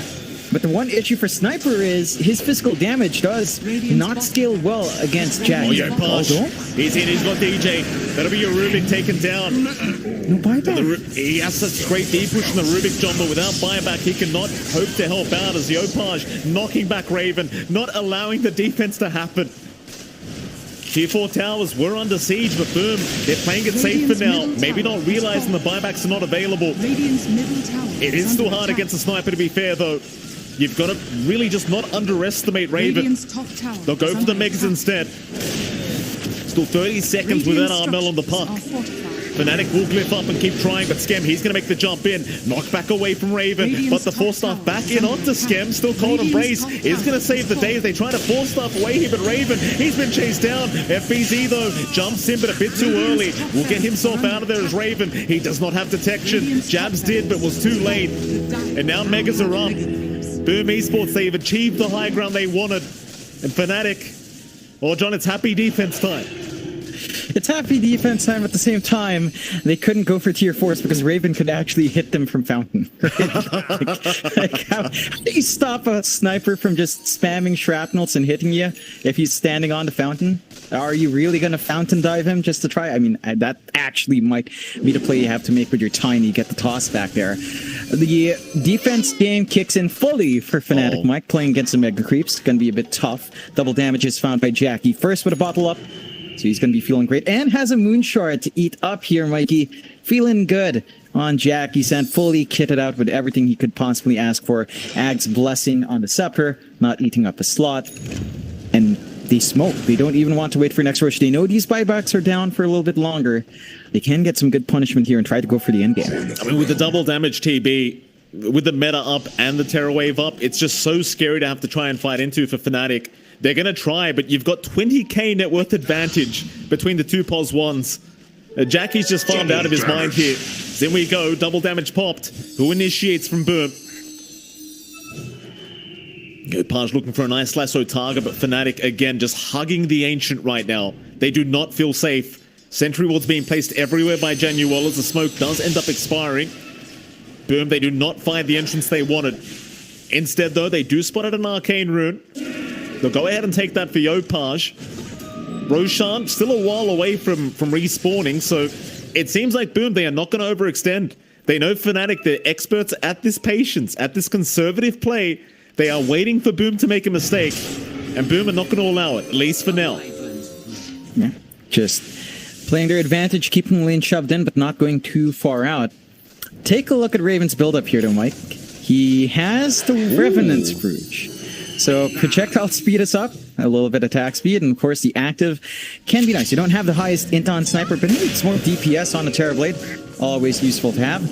Well, let's see if that will help their cause here on the high ground defense. They are doing a fine enough job of just having the turret that is Raven just stand there and hit creeps. This is peak Sniper gameplay, Mike. This is what you want to see when you're playing against a Sniper. Just have him hit this. As the enemy of Sniper, you're kind of happy here. It's like, all right, we can't push, but what can you really do de-pushing like this? Like, all your gold just going to this one guy. Smoke up. Fnatic, they're going to try. I don't know what they're going to try, though. This creep wave's coming in left, right, and center. Kind of hard to imagine them finding a fight. And boom, they're playing on the high ground of that Radiant Triangle, so it's going to be kind of hard to initiate without vision. So you can try to abuse the Hawks, but they've got plenty of sentries and a gem around. So Fnatic, back to their own high ground of the base. Well, boom, they just control the whole map. I mean, 17k net worth lead. It just keeps getting higher and higher. They'll just keep addressing the waves across the map. Like, there's just no reason to try and force Fnatic's hand. Let them suffer, Jonathan, as our pubs would say. Yep, happy death time. Yeah. Do you think we actually stay until the 60-minute mark here? Is that something they're willing to do? John. I mean, John, I'm not saying it. I'll say it because, you know, I don't really care. I mean, if we do hit the 60-minute mark, we're not getting Ballistas, Mike. So what does it even matter? You don't have Ballista Terrorblade anymore. You don't have Ballista Sniper. There's no joy in it. Like, Giant Ring is always fun, but Ballista. Give me Ballista. What about Giant's Ring Undying, though, John? You know? Pop the first column. That'd be nice. That'd be excellent. If only John Yuel had a BKB to truly be the gigantic Undying he could be. Doesn't quite have the gold. He's been very sacrificial, of course, as John Yuel tends to be. Yeah. But one can dream of Giant's Ring plus BKB on our Undying with several stacks of decay. What the hell? And he covers your screen. He actually does cover your screen, by the way, at certain points. Most of your screen, at least. Big boy. Very big boy, John. He does have a big mullet as well, Jonathan, in case you weren't aware. Huge mullet. Absolutely. Well, Fnatic, again, just playing the defensive Roche game. Roche is up. There you go. There's an objective. Ags, Refresher Shard, all available. Who do you give the Ags to, John? Yopaj. Just straight up Yopaj. He's queuing up the Ags anyway. He's probably just going to grab it for himself to save the gold for buyback. And lasso onto 2 targets will ruin Fnatic's game. Doesn't care for BKBs. Linken's doesn't care on the secondary target, so as long as the first target doesn't have Linken's, are pretty happy. So Yopaj will have more ways of just running in, not care about that defense, and get the punishment. They get to give Yopaj the refresh as well. No, they hand it to FBZ.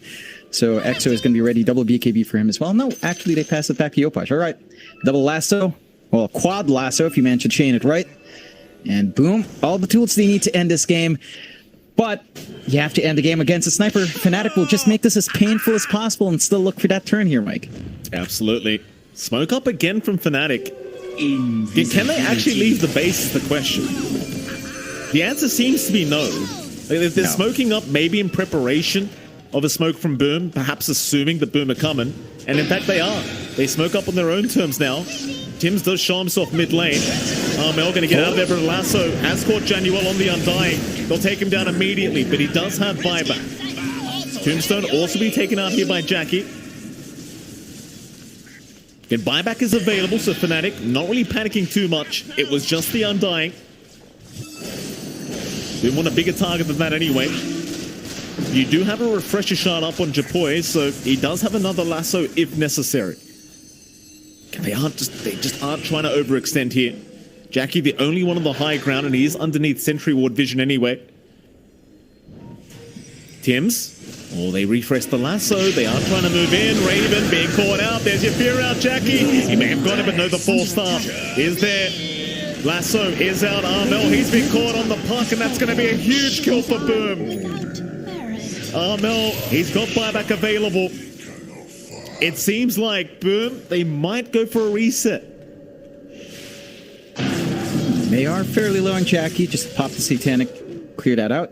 Swap into BKB while the Satanic's down. No lasso to play with this time around, so the buyback of Hermel is going to be big, and Raven's a lot more protected here. You still have to pierce through the sniper's defense, and despite some losses, Fnatic still has at least a tier 4. So, yeah, they're still in the game. Divine Rapier for Raven next, Mikey. Woo! it's gonna be, it's one of those games. They love it. You love it, John. You love to see it. DJ. He's my friend courier, actually. Oh. He is. DJ, a few mind games here with the Conjure image he took. Trying to maybe bait a lasso to come out. The courier is indeed being microed here by Raven into the secret shop, so getting prepared for the Divine Rapier buyout. Does have just about enough gold for it, but it won't leave him with any buyback gold. He does have buyback available for now, only because he has the gold available. It's Boom. They've got to approach the T4 tower somehow. Jackie, he'll move in, but look at the damage output from Raven. Jackie cannot stand there and hit the tower. In goes the lasso, though. He's got two of them. Yopaj, he's got the sniper. That'll be Raven to go down. Buyback's immediate, those jabs. Rurumba, what a curse out. They caught DJ on the Rubik, but there's no follow-up damage. It's not enough yet. Into a dream coil from Armel. Raven gonna try to move in onto the Terrorblade, but they don't have the damage for him yet.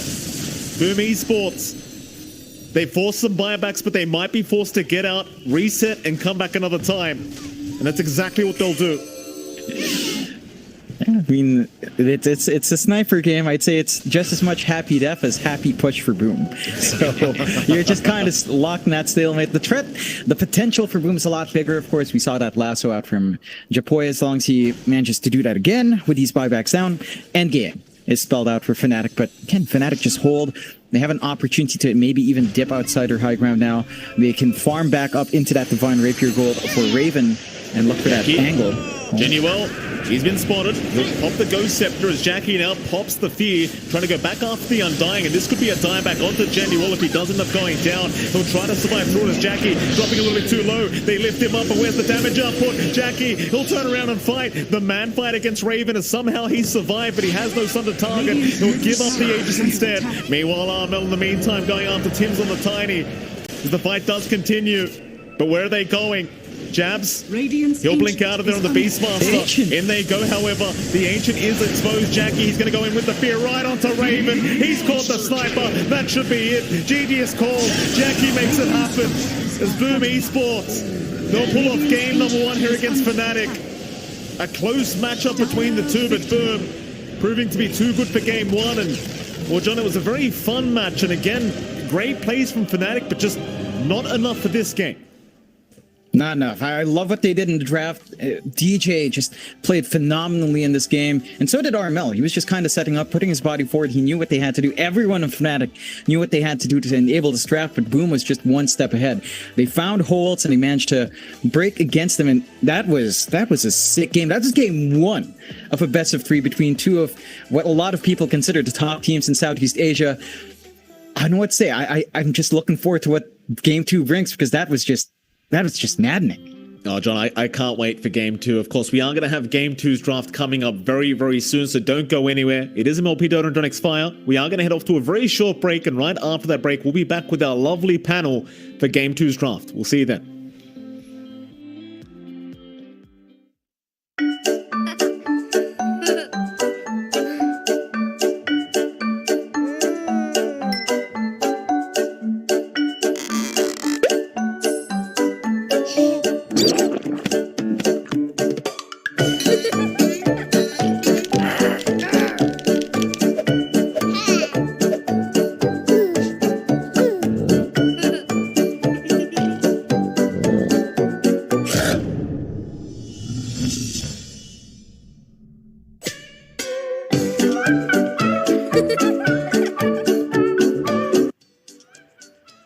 This is so sick. Can we just go back to playing games now?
That game number 1 lived up to everything it should have been.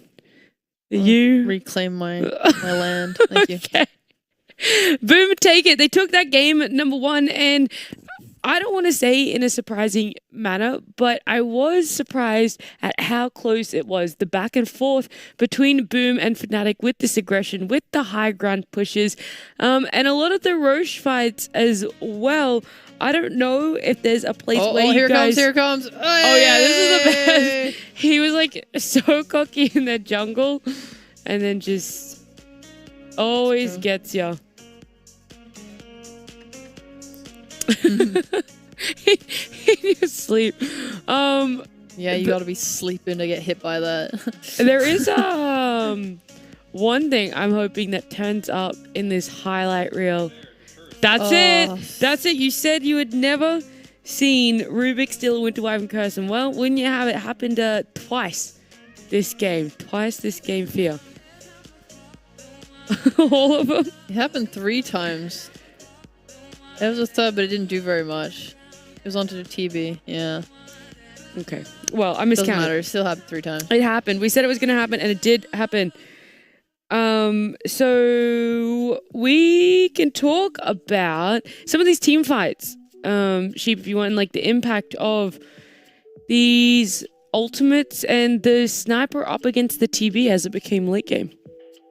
Yeah, I mean, I'll be real. Like, so many of these fights happened in like a back and forth way that was kind of crazy. Like the first instance of the stolen Winter Wyvern curse. It was like Fnatic were chasing Boom into their jungle. Then they turn. Then they start chasing Fnatic. Then there's the turnaround curse, and then they're chasing again. And like this has happened like twice or so. At least I remember, just like complete back and forth of chasing and chasing and chasing. And it's like, yeah, when Sniper's on the back foot, it's really bad for him. Oppositely, when Boomer on the back foot, like Sniper's really, really good at like the long range like chasing. So like that matchup there, it was kind of like who was going on who. It definitely got like, it felt easier for Jackie the later the game went on his TV because he had the Swift Blink and the Ags upgrade, which meant that like he could just like blink in, expend like a BKB or whatever to go on him, to go on Puck even, and then they pop the fear, and then they get that extra like level of lockdown that would allow him to just like kill. Like that kind of stuff was lacking on Sniper as a hero. Okay. Did you like the... Hi, Fear. Hi, you can join us. Yeah. We couldn't hear you before. Yeah, I know. Oh, okay. Thanks for telling us. Am I supposed to explain why? No. Yeah, okay. What was your segue back into? You said Fear. Because you talked about the fear. Whatever. I thought you were gonna add something. Can you analyze onto, already, yeah. Fear? You useless. That's okay. I wasn't gonna say that aggressively. I was instead gonna ask you about the high ground pushes, and just the general aggression and map invasion that we saw from both these teams this game. Yeah, I mean, we saw Fnatic try to go high ground. Tiny tossed him the sniper in, right? That won them that team fight. Boom didn't really have any issues going high ground, right? Yopaj, you know, I doubted him, and he proved the haters wrong here in this game. It's hater, bro. It's just you. Nah, I have full faith in my idol, Jeff Boy. Yes, and so does the rest of the world. Yes. But this game, like, I didn't think he would do well in the mid lane. He did incredibly well, but that didn't stop him throughout the late game, too. He got tons of key lassos, especially in the late game on the sniper and the base. And yeah, time and time again, these high ground pushes, just the repositioning skills, I think, are just too strong on the side of Boom for this game. The lassos, the tosses really like won them like these late game and mid game fights. Is there a certain aspect that you felt Boom were really lacking? I ask because I can kind of think of one thing that I feel that they could have done a little bit better. What is it? Please show. Yeah, sure. I was going to say the Roche fights. Oh. For Boom. But very questionable, to say the least. It was pretty poorly taken a couple times, like that clowny ass Roche where like Yopaj gets down super low, and then they I think FBZ BKBs on his DP, runs in and kills Raven's sniper, And then they're like, we did it. We killed the carry. Jackie goes in. He gets like fade bolted and dies. And then there's like the other roast later down the line where they start taking it and Fnatic just walk in and finish it. Like, it was all pretty bad, to be honest. Yeah. It's definitely a weak point. I think they just didn't. I think they had spider legs, and that's how they kind of got in the roast undetected. Yeah, they just kind of were playing it patiently, like they didn't want to throw, and it ended up just being like too slow. There were aspects for both teams though that maybe they could work on in game number 2, but both of them had amazing performances, and it's going to be interesting to see if Boom are able to do it in game 2, which is happening after this break.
Hi, this is TMB. You're watching CDPC on Beyond the Summit. Hello, this is Xiaoyu. Hi, this is Regin Pareo. Hi, this is Whitemon. You are watching CDPC by Beyond the Summit.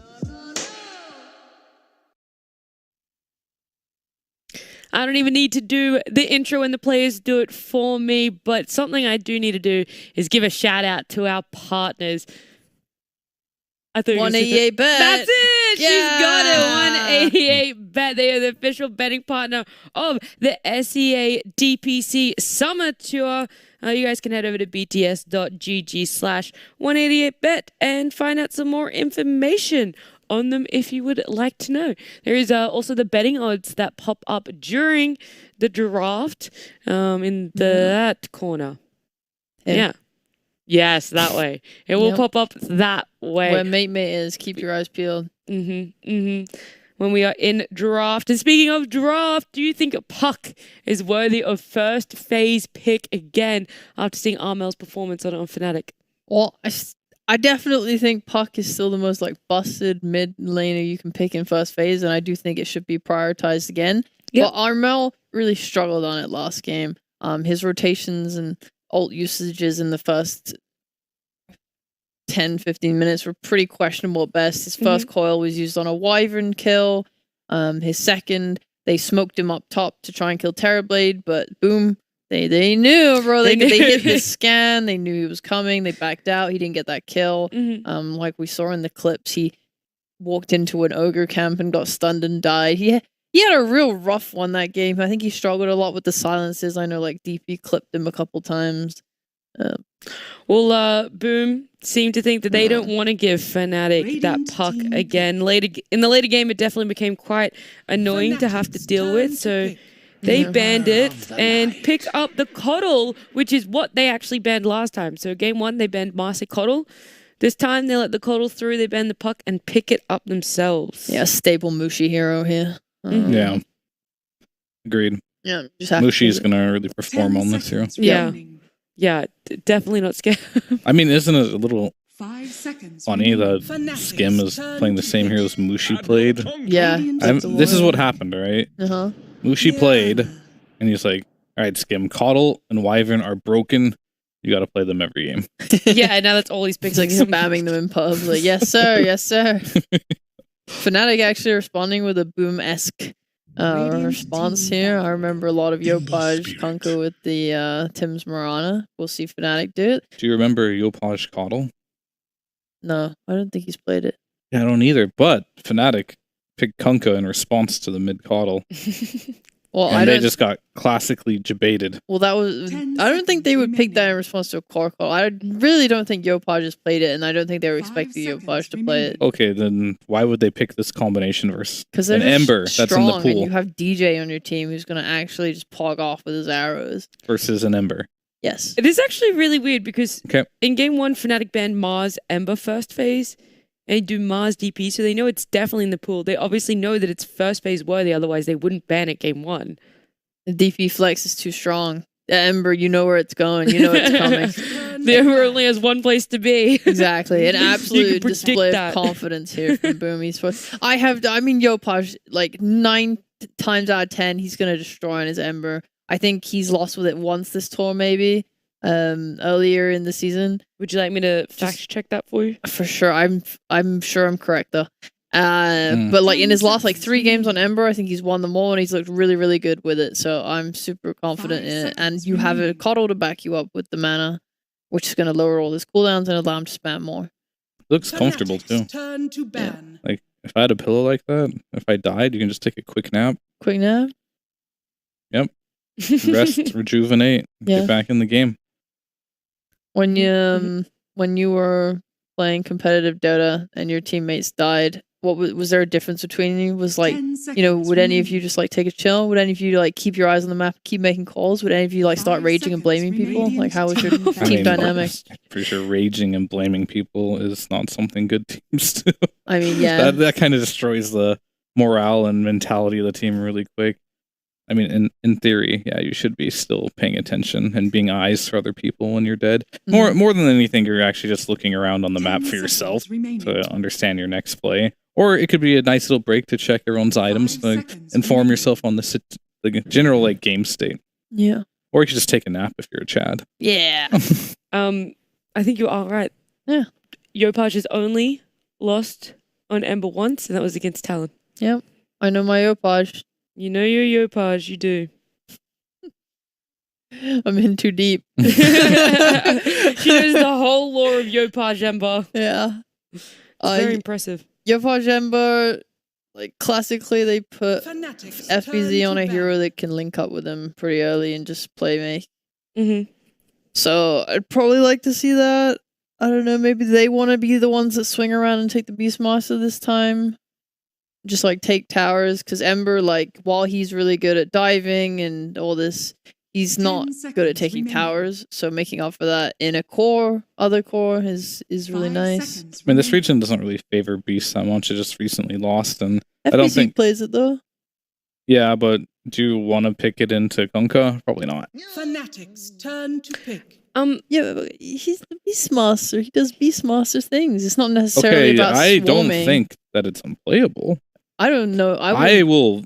What do you want to bet that they won't pick it? I mean, what I Or would they will prefer pick him it? to take is a Pango. Yeah, he's not picking Beast. Mark Yeah. my words. I would prefer him on Pango. Mark my words.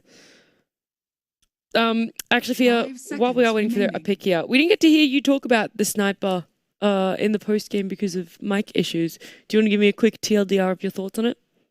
Good sniper game. It just didn't work out. Unfortunately, I don't blame the sniper. Sniper played particularly well. I'd say. So you It's would just team execution wasn't there. Okay. So you would like to see snipers, as long as the game is favorable for them, picked up a lot more Yeah, sure. I mean, for this region. any region. Yeah. Any region. I mean, region. the heroes, like, I couldn't think of a better pick for them there. And, maybe Boom's draft was just too strong. But I think if we're going back to last game, I think the Puck just had a bit of a rough game. Okay. If he would have had a bit of better performance, I think the sniper could have shined. Okay. Enchantress.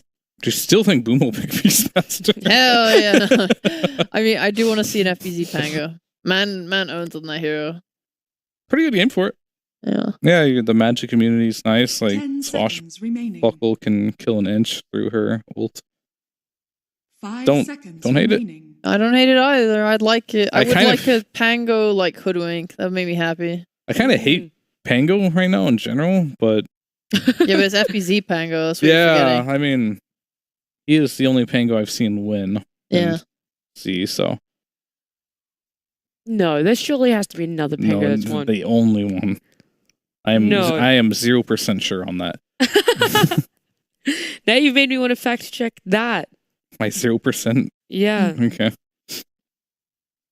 Please Hoodwink. I just Pango, remember please seeing Hoodwink Pango, Nevermind please, played please, earlier please, and he please. lost and it did not look good. And I'm pretty sure I saw another team played fairly recently and it also didn't look good. Let's just put it this way. More times than not, Pango has not looked good. Yeah, you are right in that. I definitely can agree with you on that one. Pango, oh no, I can't agree with you. Pango has a 66% win rate in Div 1 for SEA. That's because FBZ's been playing it, guys. Yeah, we're not counting Boom Pangos, so. Radiant team pick. Clearly CK, stated. hype.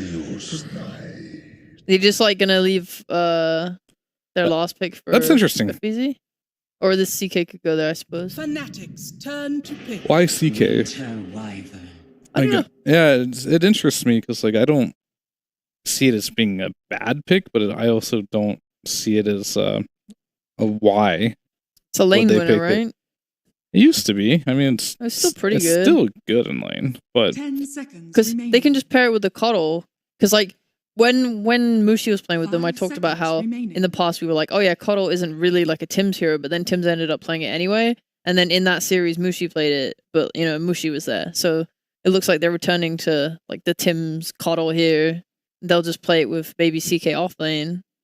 It could be a Jackie hero, but like, yeah, maybe they're just like, yeah, if this end shows on lane or just on site, we just kill her. Dang. okay. I mean, yeah, I think as long as they lane together, normally I see CK in position 1. I mean, CK is whatever lane you put him in, he's a carry. Radiant So team if you are doing the off lane CK, which you could do now, honestly, it's good for Spectre. You have the sustain melee hero, you can keep slapping her, but don't get too greedy on your carry then, because you really have to realize that the CK is a carry. No matter what lane, it's going to build the same. 10 Probably going to seconds go armlet, remaining. some Echo Saber, BKB, whatever the build might be. 5 seconds remaining. And with the Coddle, it used to be a old lane combo, like not nearly as potent anymore. Like you just use your crit and your stun, you give them mana, and then you Fnatic's instantly crit turn again, to pick. and then stun again. But the stun got super nerfed, so I we'll really see. want to talk about the spec here because you guys, Radiant this team whole back. patch are very much not Spectre fans. Yeah, it's garbage, and Yeah, she's terrible. this hero, like I can explain like why they That's picked it. Exactly what I want to hear, and exactly why you still don't like it. Well, it's a response to Wyvern. Also, why Wyvern's pretty strong this patch. 10 Like seconds Spectre remaining. is a carry that does not care about the curse and can also find or give vision to the Wyvern so they can snipe it right away. Coddle doesn't particularly like getting jumped by a Spectre either, but Coddle does have some tools. One being, normally Coddle is more farmed than your average support, so he has an item to get away from the Spectre. But you also have the Blinding Light, and you're just really fast, so it's not particularly easy for Spectre to kill a Coddle, but Wyvern's going to be target number 1. But this Wyvern could go like 0-17, honestly, and could still win the game. Dang. Yeah, I mean, it's not that big of a deal. That's just how little I believe in Spectre, I think. Yeah, okay. Like, if your only purpose is killing Wyvern over and over again, and there's some Silver Edge on CK and you just instantly get melted, and later on it doesn't really matter. So I've been waiting for someone to show me a good Spectre build, but unfortunately I have yet to see it, and now I have another chance. Hopefully it's a nice surprise. Yeah. Hopefully. I can't guarantee today's the day for that one. Yeah. Unlike the Rubik curse. stealing, Rubik stealing curse could guarantee. This What can you guarantee for me today? I've already given you one guarantee. Win. The Rubik Winter Wyvern curse. I mean, from this game. Oh, from this game? Yeah. I mean, it could be really simple. Man, my that Roche will be taken. Yes, I can guarantee you that. You can guarantee me that. Yeah. I want to talk about experience of Spectre through pro games, but because she's just not picked, I can only talk about my pubs. And I feel like whenever I've matched against a Spectre, the hero's been pretty absurdly tanky in lane. So maybe that's another reason. Like they're hoping she's something that can kind of tough up against maybe the potential offlane CK. I think that'll be I don't true. think it'll be enough. I mean, isn't CK just going to do the usual, just max your E and just full heal off right clicking? Because there's no harass from Spectre. She can survive, but she doesn't really hurt you. Yeah, I'm with you. I hate this hero. Like she has no real potential to go into the jungle and farm. Like I don't. You're just trying to find something. Yeah, and Yopaj, he'll come and move. Okay, this is a carry. That is okay, cool. So it is the offlane Pango. I got my Pango. I just got it at the end of the draw. Yeah. All right, I'm down. I'm chill. That's it. You're done. Predicted it so early. I'm good. You good? Yep. So then, Fear, you have to predict Fnatic's last one. That's how the rules of analysts I'll have to predict their last pick. So it's probably going to be an offlaner versus the Chaos Knight. They're going to pick Underlord. First hero that comes to my head for some reason. Okay. Then I get to talk more now that you've predicted. I feel like this Pango. I feel like this Pango comes from a place of now they see the carry, they know they don't have to put the CK in the offlane, and they can pick something that can get a little bit more bullied. Like Pango's not the strongest laner anymore, so they're like, okay, the Spectre's weak, so I can pick a weaker offlaner that fits a lot. Draw. Okay. Anyway, Earth Spirit, Hyper, a Spec and an Earth Spirit in the same draw. Is it offlane? Yeah, it's offlane. That's very interesting. He played this at the major. Okay, well, we know how the results went for them at the major. Wow, that was rude. I'm just stating a fact, and another fact is Mike and John are going to join us. Maybe save me from this. Maybe John can give me some insight as to this Spec and this Earth Spirit coming out of Fnatic. Look, I like the offlane Earth Spirit can work if it goes off to a snowball start, so Fnatic has to kind of play fast off the back of it, but it does give them more catch for the Ember. I think that's their main concern. So it gives them a nice, easy way to kind of follow through outside of just the X arrow, and Fnatic's going to have to try to play quick. It's a 4 protect one. It almost always is with a Spec, unless Raven goes for, say, a quick Ags, but we don't tend to see that often. It's still fairly open. I think Blade Mail might be to go for Raven, and that'll lead to that slower game. Boom, they've got the aggression, they've got Yopaj Ember. How can you bet against that? We never bet against Yopaj Ember. I mean, I taught you guys this from Tour 1. We never bet against this guy when he's playing Ember Spirit. And let me just make it very clear. I'm an Earth Spirit professional. I'm probably the best Earth Spirit player in SEA. I don't think this is going to work. I don't like Pulse 3 Earth Spirit. I think it's just weird. Okay. It's just a weird hero to put in the offlane. I don't like it. Well, look, John's given a little bit of a silver lining to the pick. Michael prediction says absolutely no way at all. Who are you going to go with? I think Earth Spirit might have a 100% win rate in C in the offlane. I think SMG might have played it. I know Jabs has played it before and it's looked good. So I'm like, it could work. But you don't bet against Yopaj Ember. Like, come on. Yopaj Ember. Like, he's only ever lost one game this tour on game. it. Fear, you jump in on the Yopaj Ember bandwagon? I mean, he is a good Ember. Don't curse him, please. Can you please vote for Fnatic? No. I mean, I'm voting for Fnatic. The offlane Earth Spirit is just... God, we won. Okay, all right, well, we're going to see how it does play out. We are going to see if Mike is right with the trashness of Earth Spirit as Game 2 is underway. Hold on, I never called Earth Spirit trash, Jonathan. I mean, it is kind of trash. If IceFrog is listening, please buff this hero. I mean, I've said it over and over again, John. You know, you've got heavenly jumps now. You've got these tier 5 items. You're telling me we can't let Boulder Smash stun again? Like, that's a problem? No? Like, have you seen these new heroes, John? Did you see Marcy? Have you seen Marcy Aetherlens, Jonathan? Yep. We can't Boulder Smash stun. No. Okay. Look, you get your scaling with Rolling Boulder on your strength, and you be happy, Mike. 100% strength, 30 plus 100% strength. Outstanding scaling if only you had Flesh Heap. That could be good in ability draft. So, hey, just play ability draft. Hope you get Earth Spirit in that, and hope you get Flesh Heap along with Rolling Boulder. I guess that's one way to make it work. Look at this, Boom Esports. DJ. Oh, DJ's got no lead. Boy. He went for the quick skill up on the arrow, so he's going to get punished immediately. And that's generally why you want to hold a skill point on Mirana early on. But to be fair, obviously he's not expecting the rotation early on from Boom Esports. It's going to be a very strong start, though, giving the Ember of Japoi the first blood, and well, he's almost at his bottle, John. That's not great news for Armel. No, definitely not. Ember versus Kunkka matchup as well. It still feels Kunkka favored, but Yopaj Ember, Yopaj is familiar with Kunkka. He would know how to play through that matchup as well, so I'm keen to see if Armel has some tricks up his sleeve to make this tough for Yopaj. Still, a nice start already for Boom, just giving Yopaj that running start he wants. Bottle in 70 gold. It's going to have some sustain up against that constant Tidebringer early on.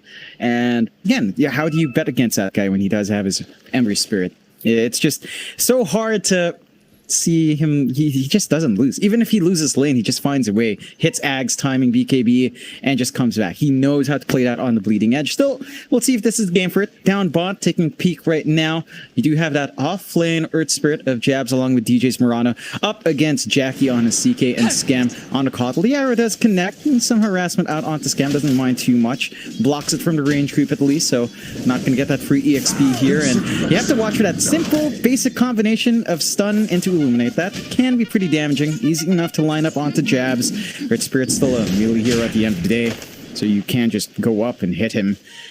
And I am curious to see what Jabs does here, because it does feel like Jackie's going to be fine unless you get like chain stuns with arrow. Earth Spirit to set up isn't the easiest for Mirana to kind of follow through to. So as long as Jackie doesn't get twacked, you're really happy, because Gem just illuminates the wave, shoves out.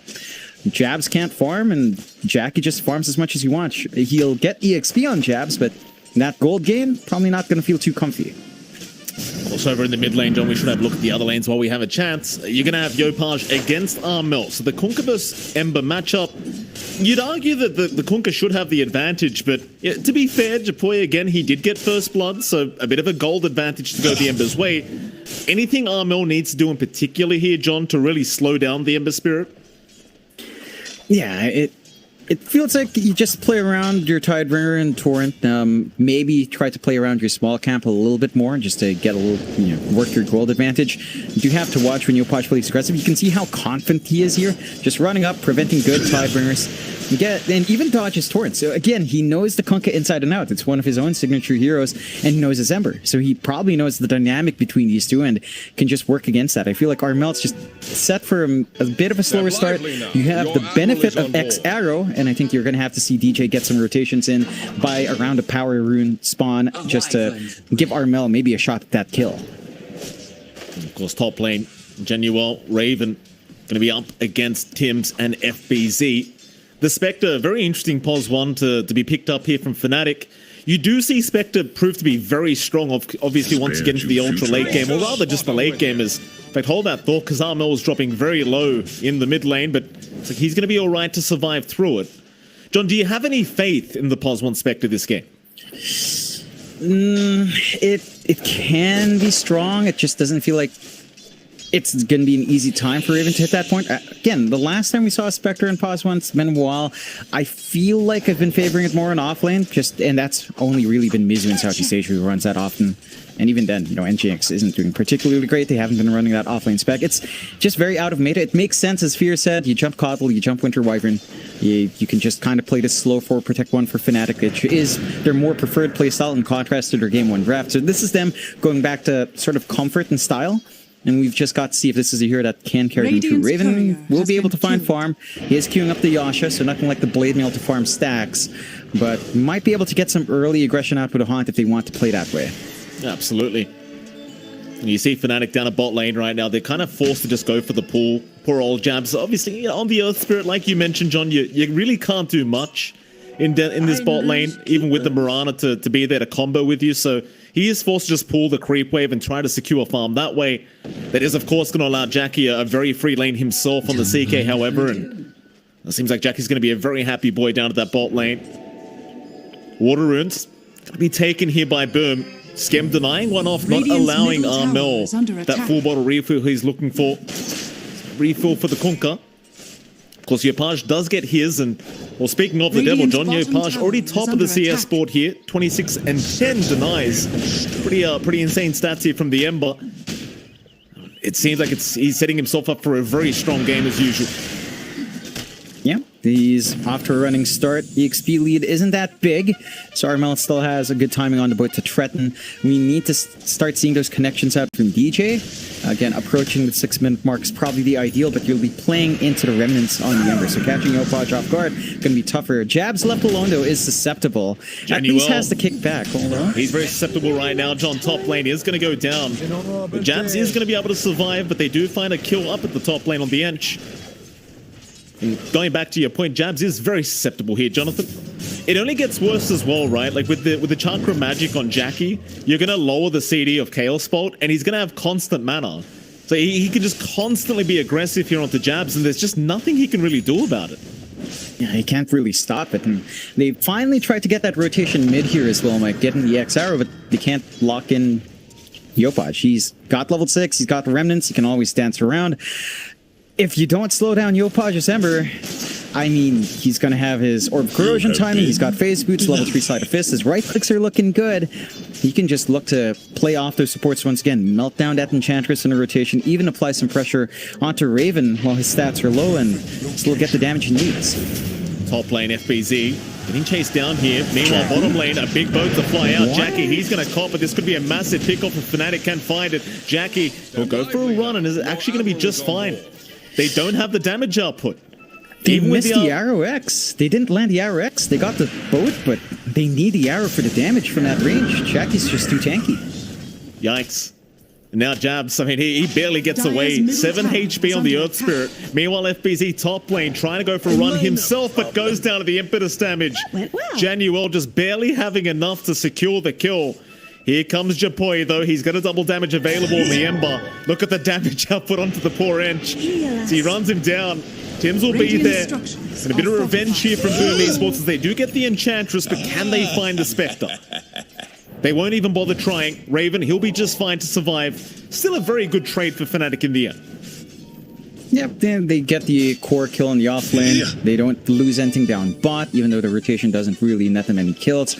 Raven's still allowed to farm. It's a little bit of a slower pace for the Spectre, as to be expected, but not too bad. You're within range of Jackie by a few tens of gold, and you always have your jungle to play in. Mind you, that jungle has been warded up really nicely by Boom. Nice aggressive ward on the back part of that top jungle, so they can watch the farming patterns, and there's not really many stacks. They've got a few large camp stacks in triangle. Again, Spectre without Blade Mail doesn't clear that out all too fast, so the farming pace for Raven's still going to be a lot slower, and it's just that slow pace of Spectre that's a concern as well. Ooh, nice sleep away. He actually jukes out the chains there from Yopaj, so no kill to come out here for the Ember this time around. Or is there? He'll go for the chase. He continues to snipe away the Sleight of Fist, and now with the Chakra Magic, he has even lower cooldowns. And he goes again, gets the courier, still going for DJ, but eventually will be forced to back off. Very cheeky plays, and it really is just with the Coddle, John. Constant mana, constant lower CD. It's the Coddle Ember. It's just such a hard combination to go against. Yeah, you can't really stop it. Your control is just not hard enough to keep that Ember down unless you get a good angle on the smoke. Speaking of, Armel, DJ looking for smoke play here. Oh, Jackie, he's going to get aggressive. Could be the wrong time. He does have help incoming on from Scan, but Jackie has been caught out. They're still trying to rotate to help him out, but he does go down. Jabs, he might die for this, but he'd be more than happy to. You already found the POS 1 CK, so you won't mind dying like this. And Jabs, he'll give him a bit of a vice line before he does go down. It's a very nice trade once again from Fnatic as Yopaj still going. Will find some stacks for himself. Slide a fist out onto DJ, but needs the chains to really secure the kill. And in the end, will be forced to try and just go for the large camp stacks instead. The Scamp will be right behind him, but Armel is going to try and fight over these. He's a conqueror after all. They do have the X back into the arrow if they want it, but Yopaj, he's being so aggressive. Is this really going to work out in his favor? He's in trouble now. Jabs will show up, and Yopaj, he will get punished. They don't even find the Mirana in the end. Yeah, that's the big kill that you need. I think killing off Jackie's nice. Killing off Yopaj is a lot bigger. He's #1 in network by a decent enough margin. So that's allowing Armel to kind of catch up after that slower lane, and it's buying so much space for Raven to be uncontested top. Your Spectre is just farming the jungle, no problems, no threat from Pangolier with a roll because there's no follow-up. And Fnatic's slower game is actually starting to pay off. Like, you're all in on Yopaj, it's still there, he's still ahead, but you have to be careful about getting too aggressive. You have to respect that single target control. Fnatic can land if they chain stun properly enough. It is enough to overwhelm an Ember without the BKB. Absolutely. Don't mean to start a war in the chat, John, but I couldn't help but notice after we finished game 1, I went back to the chat. I'm not sure if you noticed either, but did you notice some people were talking about a different game, a different moment, Jonathan? Bottom tower really? is under attack. Yeah. Why? Starts with ML, ends with BB. MLPP? MLBB? You know the one I'm talking about on your phone? Yeah. I'm surprised there was even an argument happening about the two games. It's because of your name. MLP, MPL? Very hard to tell the difference there, Mike. Are you sure you're in the right game here? It wasn't about me, Jonathan. It wasn't about me. You don't have to make it about me either. I have no association, and you know that. I don't know if I know it for sure, Mike, but I'll take your word for it. And for now, it's Han. Radiant's bottom tower is under attack. Where are they going? Just a casual haunt. Just get out of there, I suppose. Back to my point, though, Jonathan. I just find it alarming that there was even an argument happening. Radiant's bottom the Dota All-Stars comes out, then another company steals Dota All-Stars, makes a crappy design game, and then somebody else steals that idea and makes an even crappier game. What's the argument? I don't know. I wasn't watching chat, Mikey, but you know, I am of the mindset now. Just let people have their fun. No, just let them have their fun. No, come on. Just let them have their fun. We don't need to start a war. I mean, it's obvious what's the better game, but you know, just let people play what they want, even if it's worse. They can have their own fun. I like mini golf. You make fun of me for that. I love mini golf. No need to make fun for people who love mini golf. Yeah, but did mini golf steal an idea from golf? I guess. Oh, onto the end, Januel. He caught out. Yopaj should be able to get another chains off here onto the end. Bit of a slow process taking down Genuel, but with the Illuminator to fly through, Yopaj in the Matrix right now trying to get this done. Still hasn't got it. Genuel, he's still running, but Yopaj is still on the chase, and eventually the next Sleight of Fist will get it done. He really loves killing Zhao. At game 1, we saw him just murder him on the Undying multiple times. Now on the Ench, just has a vendetta. Obviously, has good old teammates, ex-teammates. Want to send Mench. It's still a bit of a slower game, right? 5-3 here, Mike Fnatic. Managing to actually stall this game out. I can't tell you if that's a great thing because you've got the offlane Earth Spirit. And I guess this is allowing Jabs to hit that BKB timing where the Earth Spirit will feel pretty unstoppable on the roll-in. But you're also allowing so much space to come through for Raven that you don't expect the Spectre to find. Still not the best position for net worth, but it's building up. And those timings will hit off. Top lane. Let's get caught out. Moonlight Shadow will be there, so he should be okay, but what a chains out. Yopaj gets him just in the nick of time. No detection necessary. They'll take down the Mirana as DJ will drop 6-3 now the way of Boom Esports, and they will be able to finally secure that top tier 1 tower. Get a little bit of their own push going, start to invade that top jungle a little bit more, prevent the build-up from Raven. And bot jungle has been taken over by Fnatic. Though still on the hunt with Jabs here. Jabs. He'll be fine. It's only Tim's. Chase him down with the Arctic Burn for a little bit, but ultimately won't be able to try and secure the kill. Dire's middle tower is under attack. I wonder what Tim's is actually building here. Does pick up the wand, so he might decide to just go for a Holy Locket build on the Winter Wyvern. Meanwhile, Yopaj, mid lane. Onto Armel. Kunkka, fine for now. Very, very tanky target here, but Yopaj will just continue to chain him up and just hold him down for a little bit longer. Very slow chipping away process here for the Ember. Meanwhile, Jab's going to roll in, has found Jackie. That's a big pick off onto the CK if they can get it. Jackie, he's going to try and armor toggle his way out of this. The cold embrace is there to try and save Jackie. And still in big trouble. Still alive somehow though, as he gets healed up at Jabs. He's back in, takes him down on the Chaos Knight. Now FBZ trying to go after Raven, but it's a complete mess for Boom Esports. Fnatic, 2 down already as they found FBZ. He should be alright to back his way out. But they got Jackie, they got Scam. Still the fight continues though as Jabs. He chased down by Yopaj and FBZ now. They do block the way. FBZ gets it just in the nick of time. They'll at least find one for their trouble, but they will still lose their pulse 1 CK. Yeah, it's still a big kill for Fnatic. Fine, great use of a haunt to finally get something going here for Raven. You are still concerned with Yopaj finding these kills. Again, Jackie, it doesn't feel like he's the big win condition. It almost feels like he's playing like a secondary offlaner where Yopaj is the big win condition for them. They're building around that aggression. They're allowing him to open up the map, giving him all the kills he can take, and just having him build up. They know towards the end game here, the lockdown for an Ember, it's not going to be enough unless someone manages to build up something like a sheep stick. Yopaj should just be able to bail out. He's going for the Yules as well to escape from some of those silences and chain stuns, and to get the room to get a push out onto the mid. No defense out from Fnatic, no haunt, no boat. Can't really force the issue. So now the map really opens up for Boom to look for their own aggression in that top jungle at some point. Smoke out here, looking for the angle with Yopaj. And we go, Januel would love to break this smoke, but he's narrowly going to avoid it. Oh, they don't want to lose Raven. The Spectre, Moonlight Shadow, it will help. Chains did not land either, so Raven getting very lucky there, does back his way out. Unfortunate that the chains actually land onto the neutral creeps instead, and Raven, again, going to be very happy just walking away from that scenario. It's Fnatic, they're more than happy. They're playing the slow game. They've got a Spectre. They're not in any kind of rush. Boom Esports, they're the ones that need to try and apply the pressure here on this map. And for now, they aren't getting what they really want. What have we here? Yeah, they're just still forced to kind of just go hunt and poke and prod where they can. I think Fnatic, again, they're pretty happy playing the 4 Protect 1, building up in Raven. They're timing themselves around Haunt to dictate their aggression to jump in. And you're still hitting those good farming spikes. Jabs is still about to have his BKB, even though he's bottom network core. BKB is all you really need on that Earth Spirit. So I think that's the moment where we have to see Fnatic go for the kills. They've already got the BKB and Armel, fresh charges for him. Already grouping up for a smoke here as well. There you go. We'll see if Fnatic can make this one work. Haunt up in 5 seconds if Raven wants to get involved here with his team.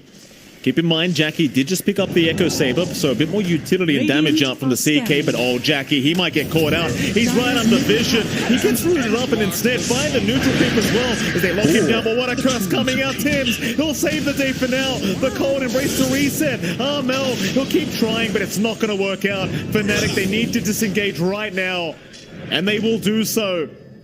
Tim's, he saves the day on the Wyvern. Jackie, he will walk away with his life intact. Yeah, just on the edge, just gets the good positioning he needs. And Fnatic don't manage to find a kill. They use the BKB on Armel. That's a big cooldown to commit. Chasing down the Mirana now. Slider Fist does land. DJ might just tick out to the Urn charge and eventually will go down. FBZ able to secure the kill himself on the Pango. Sperm now 8-5 with the 2k advantage over Fnatic. They still haven't really been able to find the Spectre though. Raven is still farming. While it is a slow process, eventually he will be a massive issue. He's building up, already has the Manta into Echo Saber. As I say that, Raven will be able to Manta walk away, but instead Armel getting caught out by FBZ, the CEO himself. They should have him. Armel, he can't survive through it. Maybe they can try to trade here with Yopaj. But the X-Pac is there. The arrow did not come out in time. Now the turnaround onto Raven. Moonlight Shadow, though, will be there to be defensively allowing the Spectre to get out. Do they want to keep fighting? Fnatic, they are still grouped up. Yopaj is still being watched here by Januel. Jabs could go for a roll in, but won't try. Roll in onto Tim's instead as he does go for the Arctic Burn, and now the Haunt out Raven, just blowing him up immediately. They go for another. Trying to chase down FBZ a little bit, but he's going to be just fine. In fact, the turnaround now back onto Januel. Just chipping away from a mile away here is Yopaj. It's just such an annoying combo to go against. You just can't do anything. Nah, yeah, the untouchable just doesn't save you there, and you know it's a nice kill for Fnatic to find. You take what you can get, but they're also not finding big targets. It's Boom that's starting to find that punishment onto Fnatic. They saw that early BKBs from Armel. They know it's a long cooldown. Go in, force the fight, take the kill, build up the lead. Yopaj #1 in that fort. Jackie not too far behind from all the space he's getting in that jungle, and he's almost had his own BKB. So once that CK BKB is up, all your hold, all your burst damage for such a tanky hero is gone, and your Spectre, again, isn't quite kitted out to fight against the CK. Not until the later point of the game. So Boom's still lining up for that early aggression they'd want. And every single part of Boom to play aggressively is just lining up. Like FBZ's been a beast just with the Urn and Blink to initiate, and they're just smoking up again. They are. Jab's going to be scouted. Yopaj will go for the chains out. Rolling Thunder is there. FBZ, he'll lock him down. But Jabs, he's got the BKB up, so he can try to get himself out. And should be able to do so. In fact, Fnatic might think about trying to counter-initiate here, but Yopaj, he'll just keep going. He'll still have the advantage. Double chains out. He'll have another one very, very soon as they try to split up and get away from this crazy man. And they will. He won't get the next slide of his chains. Zarmel. Your Scepter is there. He'll still have the X-Pac though. He'll be just fine. Yeah, they're playing on edge, but again, for Fnatic, this is the stall game. This is the moment where they don't really want to go crazy, even with their own BKBs. They have to tempo around Haunt, tempo, and wait for Raven to be ready. Echo Saber is about to fly up for Raven, so he's going to have a little bit more to have on the Haunt, but he really needs the Ags to shine. If you can just Ags in onto the Winter Wyvern, onto the Kotl, you take away big tools for that Boom are playing with effectively. You take away that Sleight of Fist combination with Yopaj. And speaking of, he's always just on Januel. Here we go. Here we go again. Januel gets held down. They don't even get close to him. Illuminate, not going to connect. Yopaj again on the chase, still keeping tabs on where he's gone. FBZ now going to pop the Rolling Thunder. They just really hate this guy. Taking him down again. That'll be another kill the way of Boom Esports, and now a 4K net worth lead. It's the mullet. You know, they see Zhao, they remember the mullet. They're like, oh, you know, Zhao, I miss your old haircut. Here's a message for you, buddy. I can't imagine them saying that, John. The mullet's brilliant. It's really just fantastic. Never get rid of it, Genuel, no matter what happens. Armel, or mid lane, this could be dangerous. He'll back off the right moment, but the chains are out. They've got the Conquer. Jackie's going to be there to back him up, but Armel, he has his BKB up. He's going to be able to retreat, though I can't say the same for the Mirana. DJ does get caught here by the chains of Yopaj and eventually is going to drop to Jackie. Another nice little pick up there from Boom. Though I say again... Yeah. I think the big issue for Fnatic is even if their cores aren't dying, they're not farming as quick as Boom is with their regression. They're still behind in that work. They're not able to really work that map space, just the nature of Spectre, such a slow hero. I have no idea where Roshan is going out, but he'll walk back in. Fnatic, they do have Haunt. If they just time this aggression with their smoke, they might be able to contest that. Roche is dropping fairly quick here, though. And they scan out. They know Fnatic's trying to come in. No, he does cut through the river. Is making it. In fact, he found Scam on the Kotl. Glimmercape will help out in surviving there for Scam as Jabs is going to go for a all-in, but blocked up by Yopaj. Is now Jackie. He's got the Aegis up. In comes the cavalry, though, Fnatic. They're going to try and force the fight anyway. Scam's gone down first, but Jackie, he's got Raven. They've finally got the Spectre and Raven. He joins the team fight, but it costs his own life. They even find their favorite person to kill off. Here's Januel. They get him, no problem. Boom Esports. They'll get the Aegis, they'll get the Raven Spectre. they'll get everything they could have asked for. I mean, again, they tried to play around a hot there in Fnatic. They were just found out by a great Scion from Boom. They do get the Roshan gold. I believe that was an Aegis snatch on Jackie, so they get a little bit of gold. Not worthwhile. And you're still having to deal now with 2 lives on Jackie. He's extra durable with a BKB. Yopaj, Mike, 1,000 gold away from Ags. He's just got it sitting in his inventory. He's not revealing any parts. And his itemization has stalled out since Yule, so he's going to have that Axe up soon. How do you stop the Ember? He doesn't even have BKB. Despite all of the single target chain stuns from Fnatic, they need to land it perfectly. Any small window for Yopaj, Yule's out and he's just gone. Oh, Armel runs, so he's going to be fine. This is really where things do get spicy, John. Like, you get the Ags up on Yopaj. He just gets ridiculous. Like, he gets really menacing. The amount of damage he can pump out, and we've seen it so many times. The way he just zips around like a storm spirit with the 5-0 talismans in the previous patch, just never ending, it seems. It's jabs. Mel going to try and defend mid lane, but FBZ is setting up to try and clear out that creep wave. He won't try to initiate though. And Fnatic will be playing the very conservative style of game, just trying to buy more time for Raven, allow him to get that Ags up. Allow him to become the real menace, because right now he just cannot man-fight against Jackie. And speaking of Jackie, John, Blink is up now. So you've got another wave initiating here for Jackie. They'll start with the bottom tier 2 tower. And I don't think Fnatic will try and even defend this. It's just no point in it.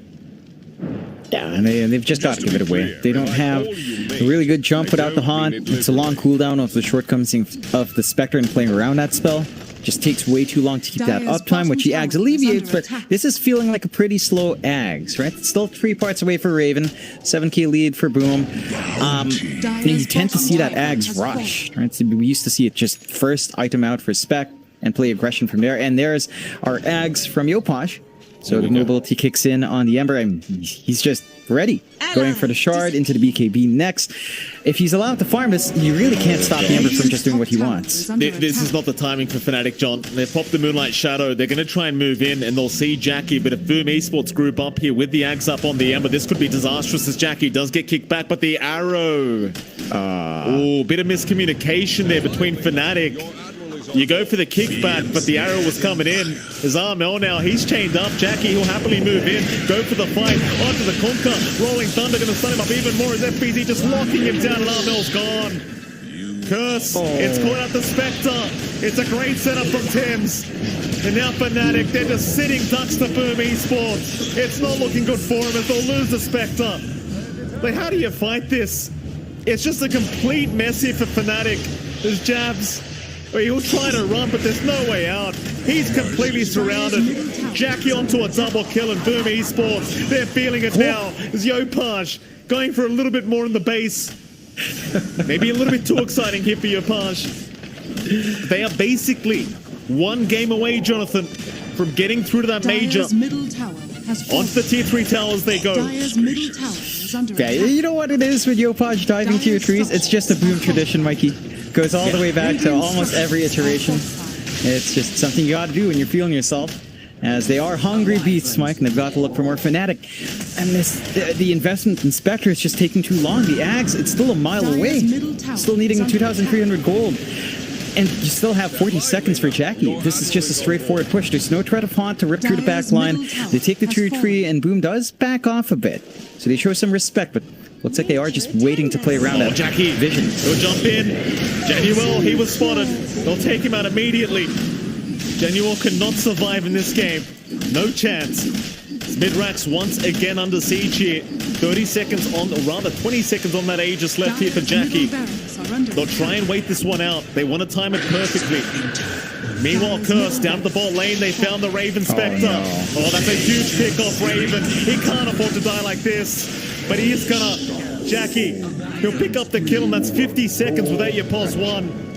Terrible news for Fnatic as Yopaj. He's going for more now. Chains are out onto Armel. They want the Conquer. Jackie, he'll go for a stop, but the BKB was there in time. Into the boat, Chapoy. He'll get silenced up at the Ember. He'll survive. Cold Embrace is there. Meanwhile, Jackie going right back in with FBZ onto the Conquer. Armel, he's out of BKB charges. He's in trouble. He's gonna drop. He does have buyback. Jabs, he'll keep rushing for more. They'll take down Tims at the very least. Jabs, he will barely get himself out of there. Still 3v4 situation here. Fnatic, they can commit the buyback for Armel, but you might just be better off giving this Rax away. Yeah, don't force this one. You don't have any tools left. Moonlight Shadow's on cooldown. You don't even have the Magnetize to play with. Haunt is up. There's just no output from Raven. And you can maybe try to jump onto the Winter Wyvern. Even that kill takes too long. And boom, again, they temper the aggression. They take the tier 3, they back off, they understand that respawns are up, they can be punished without the Winter Wyvern. They know they've got the lead, they just play it safe. For Fnatic's end, they've got to find a way to just keep the wave shoved out somehow. They do have the wave clear with their heroes. They've got the ability to kind of just play this hit and run on the lanes, prevent any sort of high ground group up once formed from Boom. But Boom can just wait for the next rush. Minute and a half until the respawn shows up here, Mike. They've got the outpost up top, and they're still playing clumped up. I think they understand that they might not even need a Roshan as long as they maybe find another pickoff. They could still force their way onto high ground. And Fnatic just has to be so careful this match. They need to display a lot of patience, but I don't even know if that patience is going to be enough. Like, it feels like they need a lot of time to really get online with Raven. At least you've got a slice of ice now for Armel, John. There's a bit more utility on the Kunkka. Radiant It's just the high ground defense. It's just so challenging here, but Fnatic, they're going to smoke up. It's a smoke on smoke situation. This could be massive for either side. FBZ has been scattered up, but Jackie, he's right in. He's already found Armel, but gets right back out of there as he does go back in again. FBZ rolling thunder. There's your Phantasm coming up. The bow will fly out. BKB in time onto Januel once again. They want the enchants with Jackie. He drops it a little bit too low. Fnatic now, they can try to punish. They'll take down Tims on the Wyvern. Onto FBZ they go. Who else? Onto the Ember Yopaj. He's been stunned up for quite a while here by DJ. Into the scythe device of Armel. Glimmercape not going to save him or will it. Force staff away. Yopaj still playing. Picks up a DD rune now, but he can't turn this team fight. He'll back off for now, and Fnatic, they'll be happy with that. Time for them to get back to the base, reset, and try once again. This time they'll have the Ags on Raven. Maybe they can make a comeback here, John. Never refuse. It just feels like that was so much effort to really only kill off a Wyvern. Like, you almost get Yopaj. If you do manage to get Yopaj, that's a lot better, but he's already going for the Linken's. He saw that Hex usage. He's like, all right, now I need to defend myself further. Linken's to block that single target spell. And that will catch Fnatic off at least one time. Even if you go for X to break, that's still enough time for Yopaj to maybe just remnant away and cause havoc on the map. Anyway, we'll see if Fnatic can clean up again. If they're going for these support kills with all that effort, the cooldown on Haunt's going to be haunting them. No pun intended. And very funny jump. And, you know, the Ags is great, but they need to have vision on some of those supports. And ideally, I think they've seen that Tims is probably the easiest target to go for, so try to get that Winter Wyvern first. Take away that Curse, take away the Cold Embrace. You could try to find some stragglers afterwards. But right now, the map is pretty dark for Fnatic. Only the wards on their own triangle area. And they're always forced to go back and deal with lanes. Roshan in 8 seconds here, Mike.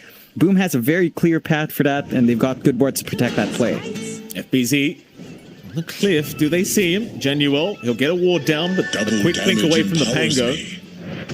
Fnatic still trying. They are desperate, but Genuel has already been caught out and taken down, it seems, as Jackie just gets rid of him. FBZ now chasing for a little bit more with the Rolling Thunder. Here comes Yopaj with the double damage, and they're going to find Armel on the Kunkka. It's a great target, but he'll get the BKB off his jabs. We'll roll right back in. There's your Haunt out Raven. He'll join the fight, but now the curse is there to hold down the Earth Spirit. Jabs is gone. They will at least find Tims on the Wyvern, but that's only one support as Jackie. He's going to move back in. They want Raven on the Spectre. He'll Haunt and jaunt away, but it's not going to be enough. He'll be caught out and taken out.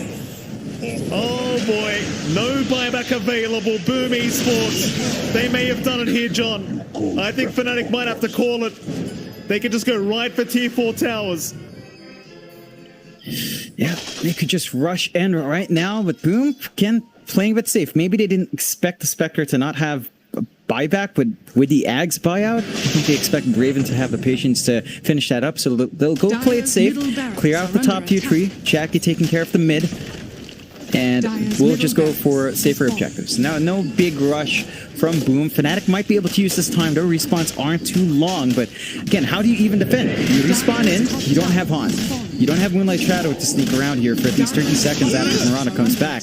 It still feels like Boom's going to have everything they want, and they're just going to go for Megas anywhere. Here we go. Mega creeps are incoming. Fnatic. I mean, they've got a bit more time for Raven to be respawning up, but last time you had a POS1 sniper for that high ground and the Mega creeps come back. This time with the POS1 Spectre, it could be a little bit more challenging, but boom, they'll back out.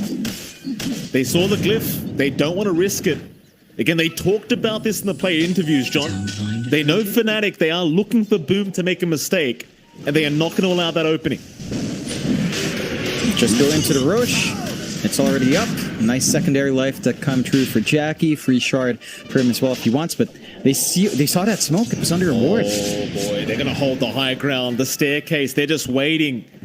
Fnatic, they're walking right into the grinder right now. Januel, not again. Not poor old Januel. He's gone another time. He'll buy back.